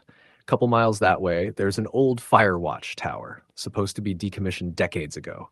Perfect place to set up for the weekend." I looked around. The forest was unnaturally still. We should have heard life, something, but there was nothing. "You sure this is a good idea?" I asked, half joking. He shot me a grin. Too late now. We strapped on our packs and headed in. It was already near evening, and the sun barely reached us through the canopy. The deeper we went, the darker it got. The trail disappeared quickly. Nate was relying on a printed topo map he said he got from a friend at the Forest Service. He claimed the tower wasn't listed anymore, forgotten by the system. That should have been a red flag, but I'd known Nate forever. He was reckless, but never stupid. We walked for what felt like an hour and a half. The forest grew denser with every step. It wasn't the kind of thick you find in tourist brochures. It was claustrophobic. Vines curled around fallen trunks, and ferns grew tall enough to reach your waist. Branches snagged at our jackets and backpacks. I kept glancing behind us, unable to shake the feeling that someone, or something, was watching. Just as I was about to tell Nate we should head back, we found it. The fire tower was barely visible through the mist, looming above the trees like a skeletal lighthouse. Rusted metal, peeling paint, and a spiral staircase winding up its long legs. A narrow catwalk ringed the cabin at the top, and a single trapdoor led inside. We set up camp in the clearing below. Nate insisted we sleep inside the tower, but I chose to pitch my tent next to the base. I didn't trust the rusted structure, and besides, I've never been fond of heights. By the time we finished eating, darkness had swallowed the forest whole. No stars, no moon, just blackness and the wind whispering through the trees. "Ever heard of the Stillwater thing?" Nate asked suddenly, poking at the campfire. I looked at him. "What?" What? It's what people around here used to call it. The woods we're in now used to be near a small settlement called Stillwater, way back, like 1880s. Whole town disappeared. Some say they just packed up and left, others say they vanished. Let me guess, I muttered. Because of the woods. Nate nodded. Some folks said the trees weren't natural, that they listened, that they moved. I snorted. Trees don't move, Nate. He grinned, but there was something uneasy in his expression. That night, sleep didn't come easy. The wind scraped against the side of my tent, and once or twice I heard something that sounded like footsteps outside. When I finally drifted off, it was to dreams of distorted figures standing between trees, tall, thin silhouettes that didn't move, didn't breathe, just watched. I woke up around 2 a.m. to the sound of metal creaking above me. I unzipped the flap and stuck my head out. The wind had stopped. Everything was dead silent, except for the groan of the fire tower as if someone was walking along the metal staircase. I reached for my flashlight and swept it up toward the platform. Empty. But the trapdoor to the cabin at the top was wide open. I stood up slowly, scanning the woods. I didn't see Nate. I called his name softly. No answer. I waited 5 minutes, then 10. Nothing. Finally, I climbed the tower. Every step vibrated under my boots, and the air got colder the higher I went. When I reached the top and poked my head into the cabin, it was pitch black inside. I switched on my flashlight and stepped through. The space was mostly empty, just a few wooden chairs, some rotting floorboards, and a collapsed cot. But Nate wasn't there. I checked around the back, thinking maybe he'd gone to pee or something. Still nothing. I went back down, scanning the clearing, and that's when I saw the footprints. Not boots. Bare feet. They led from the edge of the woods right up to my tent and then disappeared again into the trees on the far side of the clearing. I followed them for about 10 feet before they vanished. I called Nate's name again. This time louder. No response. Panic started to settle in. I waited until daylight before going deeper into the forest. The trail we'd followed in was gone. I mean, completely gone. There was no indentation in the soil, no broken branches, no footprints, nothing. It was like the woods had erased it overnight. I circled for hours, yelling, screaming, whistling. At one point, I swore I heard someone whisper my name, but when I turned, there was no one. I considered climbing the tower again to try to get a better vantage point, but I couldn't bring myself to go up a second time. Instead, I waited at the camp, hoping Nate would show. He didn't. That night was worse. The whispering returned. It came from all directions, soft and urgent, like dozens of people talking at once. I tried to drown it out by covering my ears, but it didn't help. It wasn't just a sound. It was in my head. You shouldn't be here. Where is he? He's not yours anymore. The voices came and went for hours. Just before dawn, I heard something else. Laughter. Soft, wet, gurgling laughter. I opened the flap and peeked outside. Something stood near the tower. It looked human, but too tall. Its arms were too long, its legs slightly bent backward like a deer. Its skin looked slick, stretched tight, and its head cocked sideways as if listening. Then it darted into the trees without a sound. I packed my gear and ran. No trail, no compass, no signal. I didn't care. I just moved. Hours passed, maybe days. It all blurred together. The forest never changed. Same trees, same ferns, same fallen log. I passed the same rock formation 3 times in one afternoon. I didn't find Nate. I didn't find the car. I only found the tower again. Over and over. By the 4th day, I stopped trying. I went back to the tower and sat beneath it, waiting. That night, it came back. The thing. This time, it crouched near the fire pit and stared at me. I didn't move. It didn't move. Then I heard a voice behind me. Nate's voice. Come on, man. Let's go. I turned and he was standing there, grinning, face pale, eyes hollow. He looked alive, but not. I didn't move. I found the way out, he said. I shook my head. His smile dropped and his mouth twisted into something else. Not a frown, something broken. You can't stay here, he said, but you can't leave either. Then he vanished. I don't know how long I stayed. Eventually, someone found me. Some hunters who came farther out than they were supposed to. I was dehydrated, weak, delirious. They said I was lucky. I didn't tell them what I saw. Who would believe me? Nate was never found. The rangers said maybe he got lost, maybe a bear, maybe something else. They stopped searching after 2 weeks, but I know the truth. I hear him sometimes still. Late at night, just on the edge of sleep, I hear the whispering, calling my name, begging me to come back. Story the end. It was in late October, right before Halloween, when I joined a group of 4 to hike and camp in the Pine Barrens of New Jersey. We weren't thrill seekers or ghost hunters or anything like that, just 5 people in our late 20s trying to enjoy one last camping trip before winter. The group was me, my cousin Dylan, his friend Marcus, Marcus's girlfriend Renee, and a girl named Leah, who I'd only met once before. Dylan had picked the location. He said it was secluded, deep enough that we wouldn't see another soul, and perfect for a quiet weekend. The trail wasn't official. Dylan had gotten the coordinates from a guy he'd met in a hiking forum, a so-called hidden gem, known only to locals and the occasional adventurous traveler. The plan was to hike in Friday morning, set up camp near an old stream bed he'd heard about, and stay until Sunday. We left our cars on a gravel shoulder and started down a narrow, overgrown trail. The deeper we went, the quieter the woods became. By the time we reached the supposed clearing, a patch of flat ground surrounded by dense pines, it was almost too quiet. No birdsong, no rustling of squirrels or chipmunks, just the crunch of our boots and the occasional word between us. Kind of weird how dead it is out here, Leah said. Dylan shrugged. That's why it's perfect. Nobody around to bother us. We set up our tents, gathered some firewood, and built a decent-sized fire. As the sun went down, the shadows of the tall pines stretched long and thin. Marcus pulled out a bottle of whiskey, and we passed it around, trading stories and laughing, the usual campfire routine.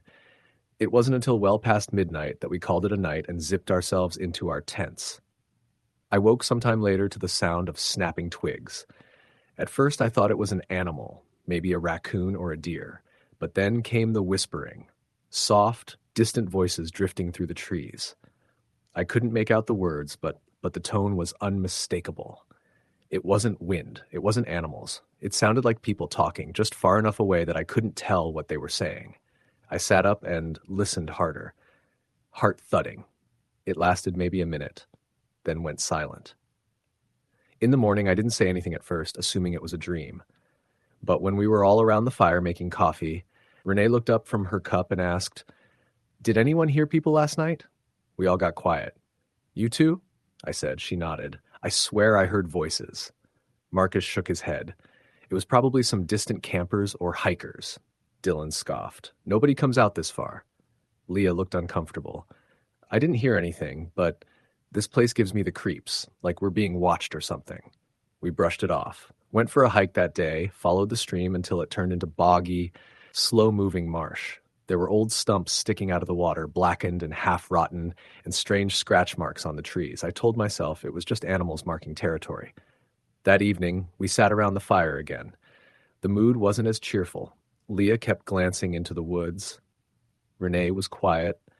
Marcus tried to lighten the mood with a dumb story about the Jersey Devil, but it didn't land. At some point, Dylan pulled me aside. "Hey," he said, "you remember what the guy on the forum told me about this place?" "Yeah," said it was quiet, good for camping. He shook his head. "No, I mean something else. He told me it had a weird history. People used to live out here, some kind of religious group that went off-grid in the early 1900s. They vanished. No one ever figured out what happened to them." I stared at him. "You're telling me this now?" I thought it was just local folklore. That night I couldn't sleep. The moment I closed my eyes, I'd hear the voices again. They were closer now, less whispering, more murmuring. They rose and fell like a chant. I sat up, unzipped the tent, and peeked out. The fire was low, the woods were pitch black, but just beyond the edge of the clearing, I saw movement, shadows, figures flickering through the trees. I zipped the tent up and stayed awake until morning. The next day, Leah was gone. Her tent was unzipped, her boots missing. Her backpack was still there, along with her phone and jacket. We searched the woods, shouting her name, checking along the stream, even retracing the trail for nearly a mile. No signs, no footprints, no struggle. It was like she had stepped out of her tent and vanished into thin air. Renee was hysterical. Marcus tried to stay calm, but he kept snapping at everyone. Dylan wanted to hike back to the cars and get help, but it was already afternoon and none of us wanted to split up. We stayed one more night, though we barely slept. This time, the voices were clear, and they weren't far away. They were in the clearing around us. I heard footsteps crunching on the pine needles right next to my tent. I held my breath, clutching my pocket knife, too scared to move. Someone or something pressed their hand against the side of my tent. I could see the outline of the fingers through the fabric. Then they pulled away.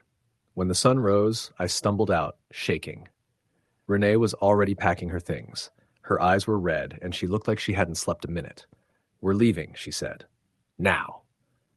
Marcus and Dylan agreed. None of us spoke as we packed up. We didn't even bother to eat. As we headed back through the forest, the trail seemed different, twisted, longer, unfamiliar. We kept checking the compass, but the readings didn't make sense. After 3 hours, we realized we weren't getting closer to the cars. The woods were looping us back. That's when we saw the figure. She was standing maybe 30 feet off the trail behind a tree. Long, dark hair, pale skin, no clothes. At first I thought it was Leah, but the closer I looked, the more I realized it couldn't be her. Her limbs were too long, her neck tilted unnaturally, and when she smiled, it was too wide, too wrong. She didn't move. She just watched us. We ran. Eventually the trees thinned out and we saw the gravel shoulder where we'd left the cars. We piled in and drove until we hit a town with cell service, then called the local authorities.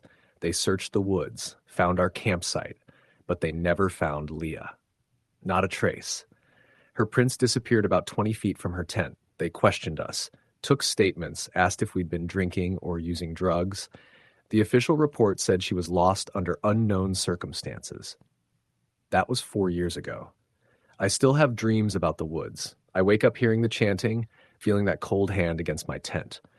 Sometimes I wonder if Leah is still out there. Not alive, but changed. Part of whatever watches from between the trees. I don't camp anymore. I don't hike. I stay away from the woods because I know they remember. Story the end. It started with an impulsive decision between 4 friends who hadn't spent time together in over a year. Life had pushed them in different directions after college, but in early October, they reunited over beers and bonfire plans. The idea of camping came from Dave, who had always been the one to suggest doing something slightly outside the comfort zone. Ryan was hesitant as usual. Jenna rolled her eyes at first, but then agreed. Taylor, more practical, offered to drive if they kept it a one-night thing. By the end of the night, it was settled. One night in Briar Hills National Forest. Just them, a tent, and whatever ghosts still lingered in those woods. Briar Hills wasn't an obvious destination. It was a stretch of old forest in western Pennsylvania, rarely visited except by hunters and the occasional thrill-seeking teenager. There were no maintained trails past the first few miles, and no cell service beyond the ranger station. But the forest had a reputation. Local legends spoke of the backwood mourner, a figure in black seen pacing near tree lines, crying in a hoarse, gravelly voice late at night. Hunters had gone missing. A fire tower had collapsed under mysterious circumstances in the 80s. No bodies were ever recovered. Of course, the group didn't take any of that seriously. It was just the kind of tale you'd laugh about around a fire, especially after a few drinks. They arrived just after 5 p.m. Friday evening, parking at the ranger lot.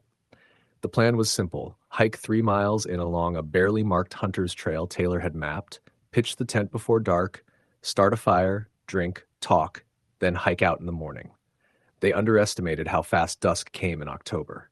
The woods darkened within the hour, faster than they expected, and the temperature dipped low enough that even Jenna, who'd been wearing a denim jacket and shorts, started asking if anyone had extra layers. They found a flat spot near a thick stand of white pines and got the tent up quickly. The forest was quieter than they expected. Not just serene, but still. No wind, no rustling. Even the birds had gone silent. Taylor noticed it first and mentioned it, jokingly, but it stuck with them all. The only sound was their own voices and the crunch of leaves beneath their boots. By 8:30, the fire was going strong, and they'd already gone through most of the food. They sat close together on logs and stones, passing around a flask of whiskey and a half-warm bottle of cider. Dave told stories from his new job in D.C. Ryan cracked jokes that didn't really land. Jenna kept checking her phone even though there was no signal. Taylor, who was usually talkative, was quieter than normal, glancing into the woods behind them every few minutes. When they finally acknowledged the unease they were feeling, it wasn't with panic but with teasing. Ryan brought up the mourner legend, putting on a dramatic voice and pretending to cry softly into the trees. Jenna threw a pine cone at him, laughing. Dave egged him on. Taylor didn't say much. It was around 10 p.m. when they heard it. At first, it was subtle, a soft, repetitive noise, like footsteps in dry leaves. Not heavy, not animal-like either, just a slow, steady crunch. Jenna stopped mid-sentence, her eyes locking with Dave's across the fire. "Did you hear that?" she asked. Dave held up a hand and they all listened. Nothing. Just silence again. They started talking again. Nervous laughter, maybe one of them had stepped on something, but then the sound came back, this time from a different direction, closer. Behind the tent, the footsteps came in bursts. 4 steps. Silence. Then 2 more. Silence again. Taylor stood up and took out his flashlight, clicking it on and shining it in the direction of the sound. Just trees. Still, unmoving trees. But the others noticed that even the fire didn't flicker with wind. Ryan stood too, but only to stretch and act casual. "Probably a deer," he said, a little too confidently. "No deer walks in a circle like that," Taylor replied. "What do you mean?" Jenna asked. Taylor hesitated.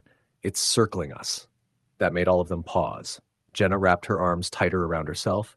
Dave took the flashlight and swept it slowly around the perimeter, stopping every few feet to look deeper into the woods. Nothing. Nothing. Nothing. Then a flash of movement, low, quick, but real. "I saw something," he whispered. "Don't screw around," Ryan snapped. "Seriously?" "I'm not," Dave said, his voice suddenly steady. It was low to the ground, like crawling. They went quiet again. The fire popped loudly, making Jenna jump. Then came a sound none of them could explain. Not footsteps. Not wind, but a long, wheezing breath. It came from the left, deep and wet, like someone with broken lungs trying to breathe through phlegm. One long inhale, then silence. Taylor motioned to put out the fire. "If it's an animal, we don't want it attracted to the light." Dave nodded and began scattering the logs with a stick, while Jenna pulled out her phone again, checking for service with shaking hands. Still nothing. The darkness was absolute once the fire went out. Their flashlights provided some illumination, but the batteries were weak, older than they thought. One by one, the beams started flickering. Then Taylor's cut out completely. "Okay," Ryan said quietly. "Let's get in the tent, all of us." They shuffled in. It was tight, the 4 of them lined up in sleeping bags like sardines. No one joked anymore. No one even talked. They just lay still, flashlights pointed toward the thin mesh window of the tent. Jenna was the first to cry, softly, trying to muffle the sound. Taylor gripped his pocket knife so tightly his hand went numb. Dave kept glancing at the zipper, as if expecting it to slide down any moment. Then at 1:37 a.m., they checked the time. It happened. Something dragged itself against the side of the tent, not brushed, not bumped. Dragged. A long, deliberate movement like claws or fingers trailing across the nylon. It circled the tent, slow, pausing every now and then as if to listen. Then the wheezing came back. This time, right outside, that sick, broken inhale. Jenna whimpered. Taylor held his breath. Ryan sat up, moving too quickly, knocking over a flashlight. It rolled toward the entrance, stopped, and then flickered back on just as the zipper began to move. None of them unzipped it. They all swore later. But it moved, slowly. The tiny metal tab jerked down, tooth by tooth. Dave lunged and held it from the inside. Whatever was on the other side didn't pull. It just waited. Then the wheezing stopped, and the silence came back. They stayed frozen like that until flight. When the sun began to filter through the trees, weak but golden, they dared to unzip the door. Outside, the forest looked normal again, bright, peaceful. But around the tent, they found marks, deep drag marks in the earth. No boot prints, no animal tracks, just long, narrow grooves, like someone had crawled around them on elbows and knees, circling over and over. They packed up in 20 minutes. No breakfast, no jokes. They didn't speak until they were back in the car, dirty, tired, and too wired to relax. On the drive back, no one said what they were all thinking. The forest hadn't wanted them there. 2 weeks later, Jenna called Taylor in the middle of the night. She was crying again, said she heard something dragging across her apartment door at 2 a.m. She lived on the 3rd floor, with no balcony, just a hallway. Then Dave went missing. He didn't show up for work. His phone was found in the woods by a hunter at the edge of Briar Hills. No one's gone back since. And sometimes, if you stand just outside the trees after sunset and you wait in silence, you'll hear it. That soft drag of something against the ground, and then the wheeze. Long, wet, closer every time. Story the end. In the fall of 2014, three friends, Kyle, Trent, and Michael, decided to go on one last camping trip before the weather turned too cold. They had all grown up in rural Pennsylvania, where the woods felt more like a second home than an adventure. They picked a place deep in the Appalachian foothills, a few hours outside their small town. The area wasn't listed on any official park registry, and it was known only by locals as Harmon's Hollow. There were stories about Harmon's Hollow that most locals didn't like to repeat. It wasn't the kind of place that invited folklore like haunted bridges or ghostly lights.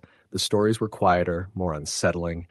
People didn't claim to see ghosts as much as they said the woods just changed you. That once you camped there, you didn't come back quite the same. Kyle's uncle, a wiry old man who never said much, had warned them not to go when they mentioned the trip over dinner. He just shook his head, muttering, "Some woods don't want company." Kyle laughed it off. He always thought his uncle was a little off anyway. They packed light, just the basics: tents, food, firewood, and a couple of flashlights. Kyle brought his grandfather's old hunting knife, not because he thought he'd need it, but because it gave him a sense of comfort. They reached the trailhead around noon and hiked 3 miles in before settling on a spot near a creek. The trees were thick, tall, and oddly still. Even with the gentle rush of the creek, the woods felt muted, as if sound didn't travel properly there. They set up camp, built a fire ring from some rocks nearby, and spent most of the afternoon lounging and drinking from a small bottle of whiskey Trent had brought. The trees cast long shadows by 5 o'clock, and they decided to cook early. As night fell, the temperature dropped sharply. Michael remarked on how quickly it got dark. There wasn't the usual slow fading of light. It felt more like someone had dimmed the whole forest in an instant. The fire crackled as they told stories, laughed, and tried to ignore the uneasiness that none of them would admit they felt. Around 10 p.m., Michael stood up and said he had to pee. He wandered off a bit, just past the tree line. 5 minutes passed, then 10. Trent laughed and said, "Maybe a bear got him." Kyle tried to chuckle, but didn't feel like joking. "Michael?" he called. No answer. Trent got up with a flashlight and walked in the direction Michael had gone. Kyle stayed at the fire, feeling the creeping tightness of anxiety. Another 10 minutes passed. Then Kyle heard something in the distance, branches snapping, fast footsteps, and then Trent came rushing back into the firelight. "He's gone," he panted. "What do you mean gone?" "I don't know, man. I called and called. I heard something moving, but it wasn't him. I swear something was out there. It didn't sound right." Kyle grabbed his knife and a flashlight and went out there himself, ignoring Trent's protests. He didn't go far, maybe 50 yards, but enough to see that the woods looked wrong. The trees weren't spaced the same way. The underbrush was thicker, clawing at his jeans. It was like walking into a different place entirely, even though he could still see the glow of the campfire behind him. Then he heard it. Not footsteps. Not animals. Breathing. Heavy, ragged, deliberate breathing. It was right behind him. He spun around, flashlight aimed, but nothing was there, just the dense, dark trees and the sound of his own racing heartbeat. He ran back to the camp, Michael still missing. They sat back by the fire, too scared to leave, but too scared to sleep. Every little noise had their nerves on edge. At one point, they heard a distant scream. It was human, but distorted, like it was being echoed through layers of something unnatural. They both jumped to their feet, hearts pounding. "That sounded like Michael," Kyle said, but Trent shook his head. "No, that wasn't him. That wasn't him." At some point, the fire burned out. They were too frozen to gather more wood. Just before dawn, the forest got very still. Not calm, just paused, like the air had stopped moving. Then they heard footsteps. But they weren't coming from any direction. They were just there, all around them. When daylight broke, they packed up and left without speaking. They didn't call the police right away. What would they say? Our friend vanished after going to pee in the woods, but the guilt started to eat at them. 2 days later, Kyle called the local sheriff's office. A search party went out, combed the area.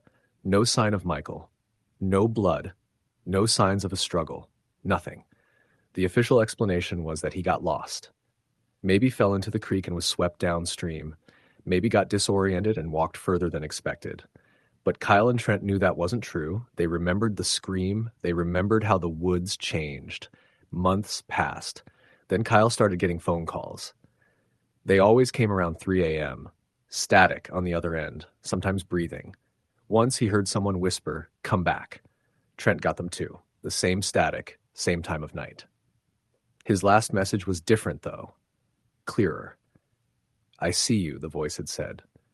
Trent moved back to Pittsburgh after that. Changed his number, never went near the woods again.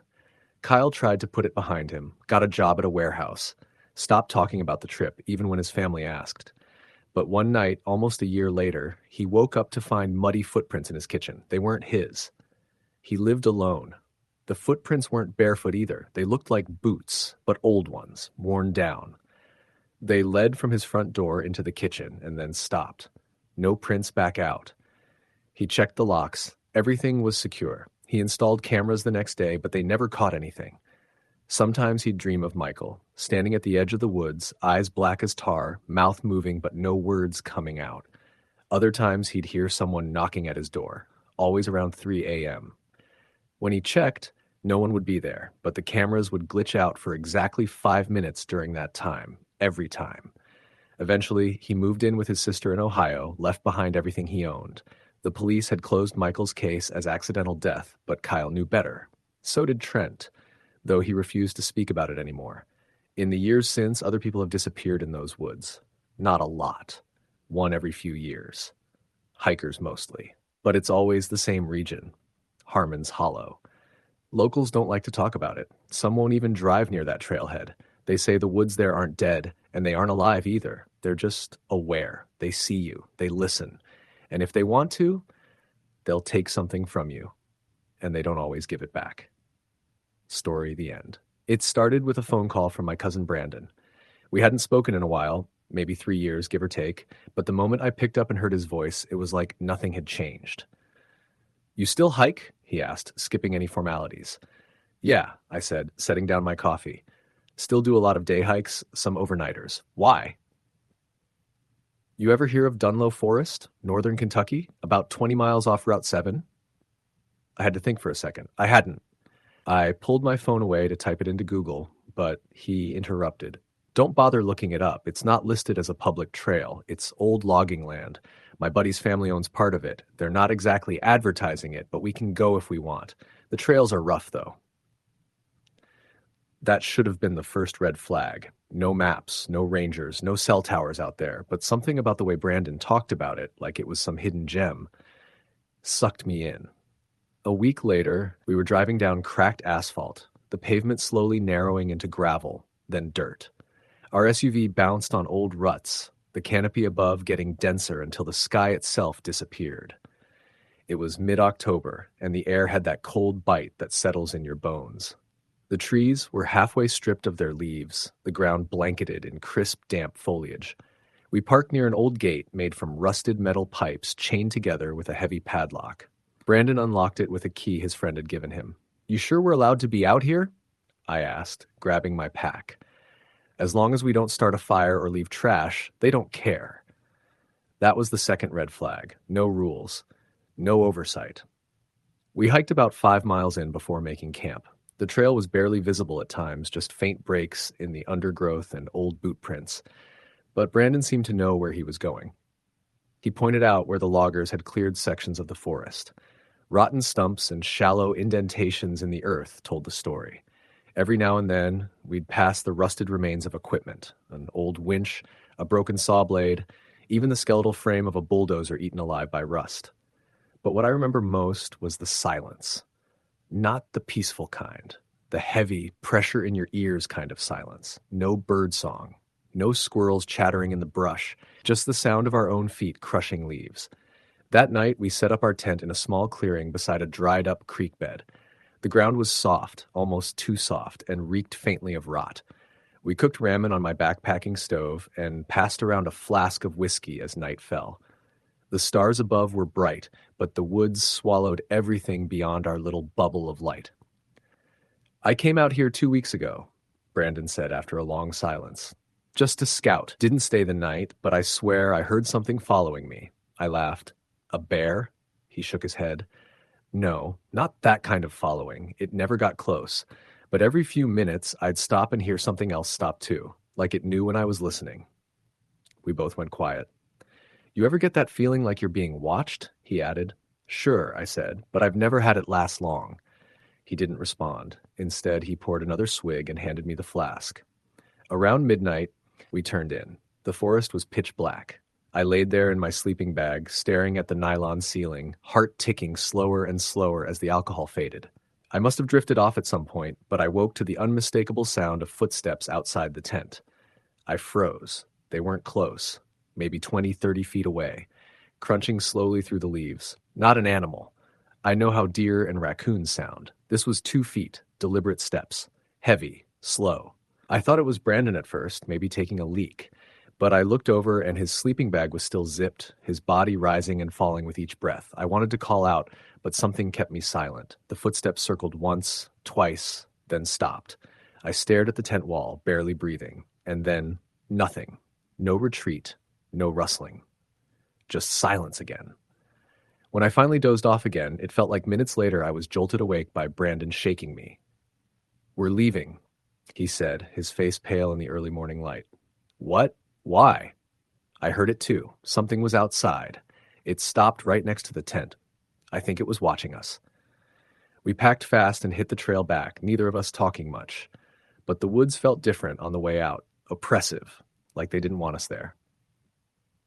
Halfway back, we found something we hadn't noticed on the way in, a totem-like figure built from sticks and moss, lashed together with what looked like twine or old rope. It was hanging from a tree branch, swaying in the still air. What the hell is that? I asked. Brandon didn't answer. He just kept walking. We passed 3 more of those totems before we made it back to the SUV. Weeks went by after that. I tried to forget about it, rationalize it. The forest can play tricks on you, especially at night. But then Brandon called again. His voice was different, shaky. I went back out there, he said, alone. I had to see if I imagined it. I begged him not to, told him to stay away from that place. But he wasn't listening. I brought trail cams, put them up around the site. That got my attention. What did you see? There was something. It didn't show up clearly, but you can see the leaves move, the trees bending, something moving through them. He sent me the footage. One of the clips showed a large shadow moving at the edge of the frame. It wasn't human. It wasn't an animal. It was just wrong. Too tall, too thin, too silent. Then the last clip. At 3:28 a.m., the camera picked up something just outside the tent. A face. Not close enough to see features, but you could tell it was a face. Pale, almost glowing. Watching. I deleted the files, told Brandon never to send anything like that again. He stopped responding after that. I tried calling him, voicemail, text left on rid. I eventually called his parents. They said he hadn't been home in days. His car was gone. No notes. Nothing. A search party was organized. They asked me about the woods. I told them everything, about the tent, the totems, the footage. They sent in a team, 2 officers, a local guide, and a search dog. None of them made it more than 2 miles in. The guide came running out first, mud-covered, scratched to hell, hysterical. He kept saying the same thing. It's not human. It's not human. The cops came back 2 hours later. One was shaking so badly he had to be sedated. The other wouldn't talk. The dog never came back. They called off the search the next day. I tried going out one last time, alone. I don't know what possessed me to do it. Guilt, maybe, or some irrational hope that I'd find Brandon and everything would make sense. I waited until November. The forest was even more lifeless by then. The trail was barely there anymore. I followed the same path, watching for the same landmarks. But halfway in, I realized I was lost. There were no stumps, no old saw blades, no winch, just trees.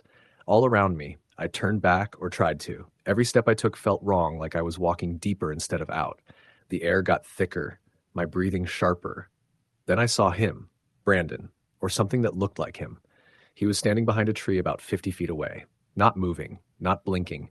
I called out, nothing. I took a step forward. He stepped back. I started running, not toward him, away. Branches ripped my clothes, thorns slashed at my arms. I ran until I saw a break in the trees and the rusted gate. My SUV still there, parked like I'd left it. When I looked back, the forest was still. But I knew it was watching. I haven't hiked since. I moved to the city. I don't go near trees anymore, not even parks. Sometimes, though, at night, I swear I still hear those footsteps. Crunch, crunch, crunch. Always just far enough to make me question, but close enough to make me lock every door and window before I sleep. Story the end. It started as a simple plan to get out of town for a weekend. 3 friends from college, all now in their early 30s, all burned out in their own way. David had been working in corporate law for the better part of a decade and looked like it. Tired eyes, short on sleep, and a long stare that had trouble focusing on anything not related to work. Angela, a paramedic in Pittsburgh, had seen her share of darkness, but she wore it quietly.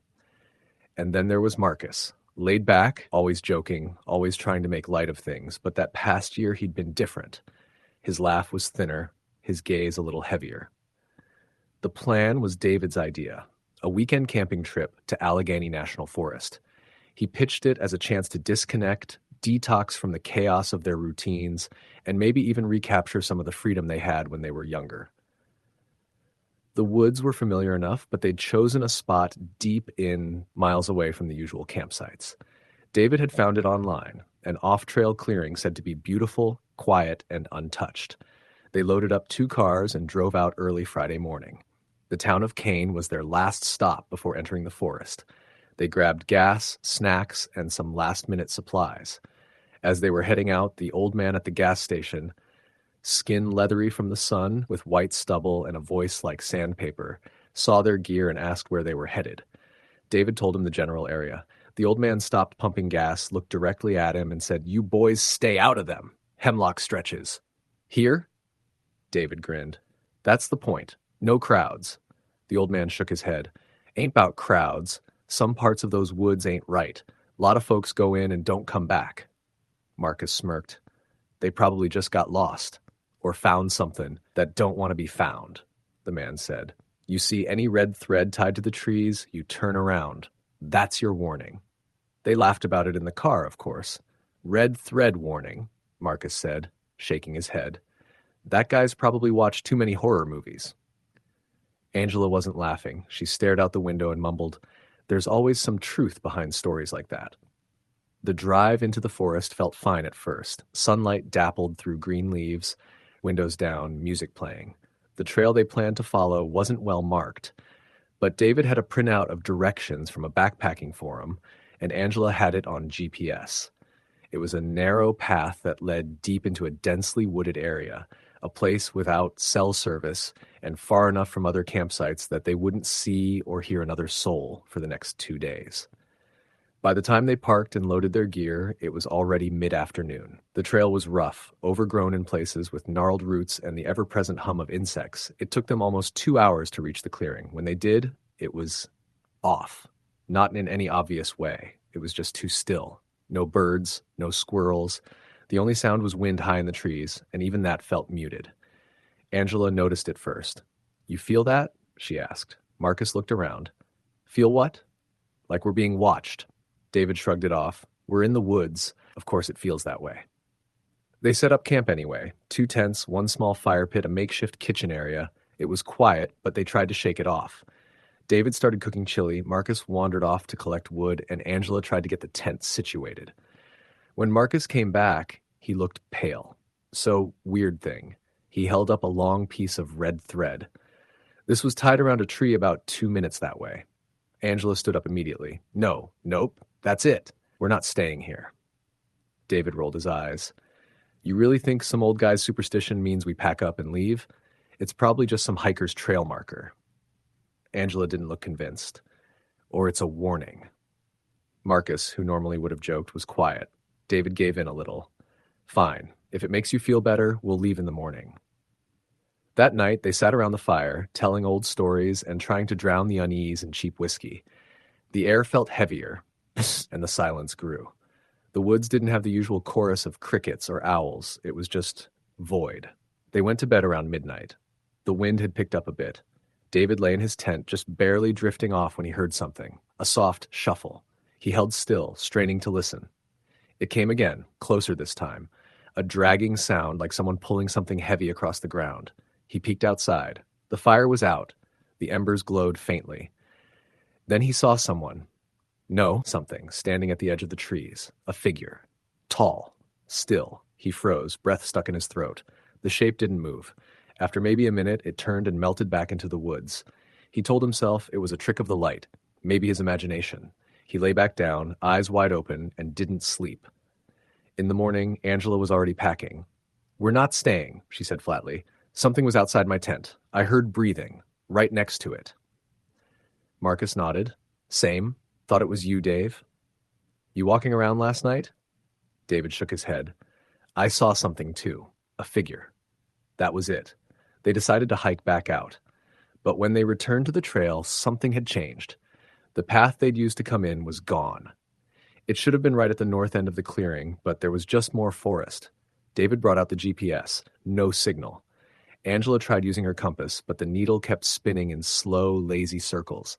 They split up for 10 minutes to look for the trail, staying within shouting distance. David headed west, pushing through underbrush. He found a tree with red thread tied around it, but the bark beneath the thread looked burned, blackened, as if scorched by fire. He stepped back. The tree pulsed almost, like it breathed. He ran back to camp. Marcus came stumbling in 5 minutes later.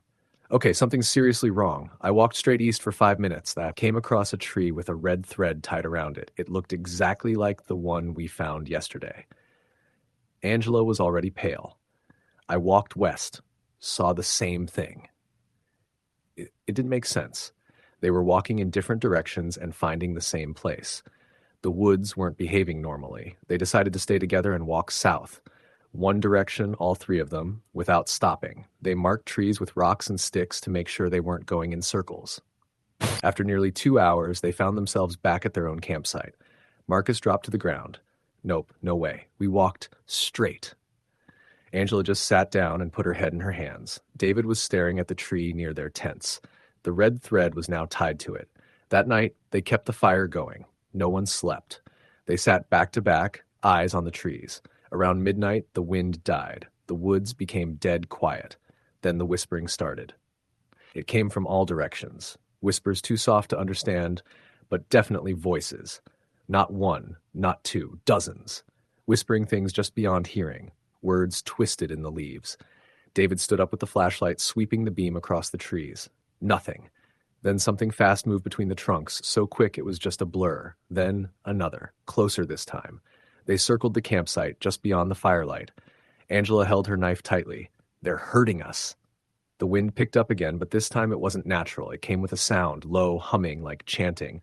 The trees began to sway even though there was no breeze. The fire flared bright.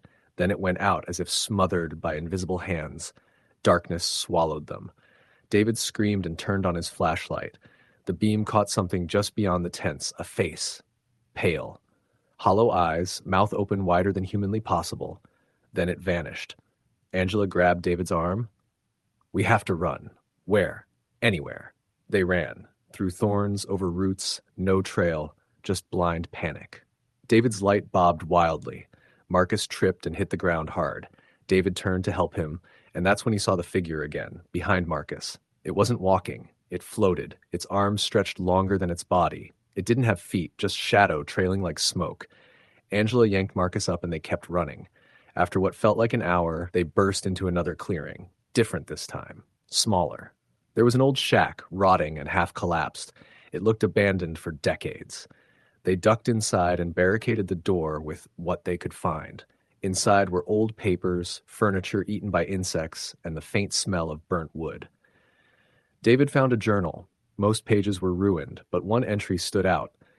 "They don't let you leave. The red thread is a promise. You trespass, they claim you. I've hidden here for days. I hear them whisper at night. I saw Henry walk into the trees and vanish, his skin left behind, hanging on a branch like clothes. If someone reads this, I'm sorry. I should never have cut the thread. That was the seal." Angela started crying. "We're not getting out." David said nothing. Marcus just stared blankly. That night, they huddled in the shack. The whispering returned, then laughter. High-pitched like a child's. Something moved in the attic crawlspace above them. Boards creaked. Then a voice, deep and hollow, whispered, "One must stay." They froze.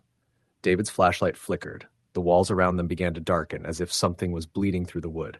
Faces appeared, pressed against the boards, their features warped, mouths moving silently. Then everything stopped. Morning came, cold light through the broken roof. They emerged cautiously. The forest looked normal again. The birds were singing, and the trail was visible. They didn't speak, they just walked. Hours passed, and finally they reached the cars. But Marcus wasn't with them. They didn't remember him vanishing. They didn't remember leaving him behind. But somehow neither of them had seen him since the night in the shack. They went back with rangers the next day. The clearing was gone. The shack was gone. No red thread, no sign anyone had been there. Marcus was never found. David quit his job, moved to a small town in Maine. He doesn't talk about the woods. Angela still has dreams. In them, Marcus stands at the edge of a forest, red thread hanging from his fingers. She wakes up screaming. Story the end.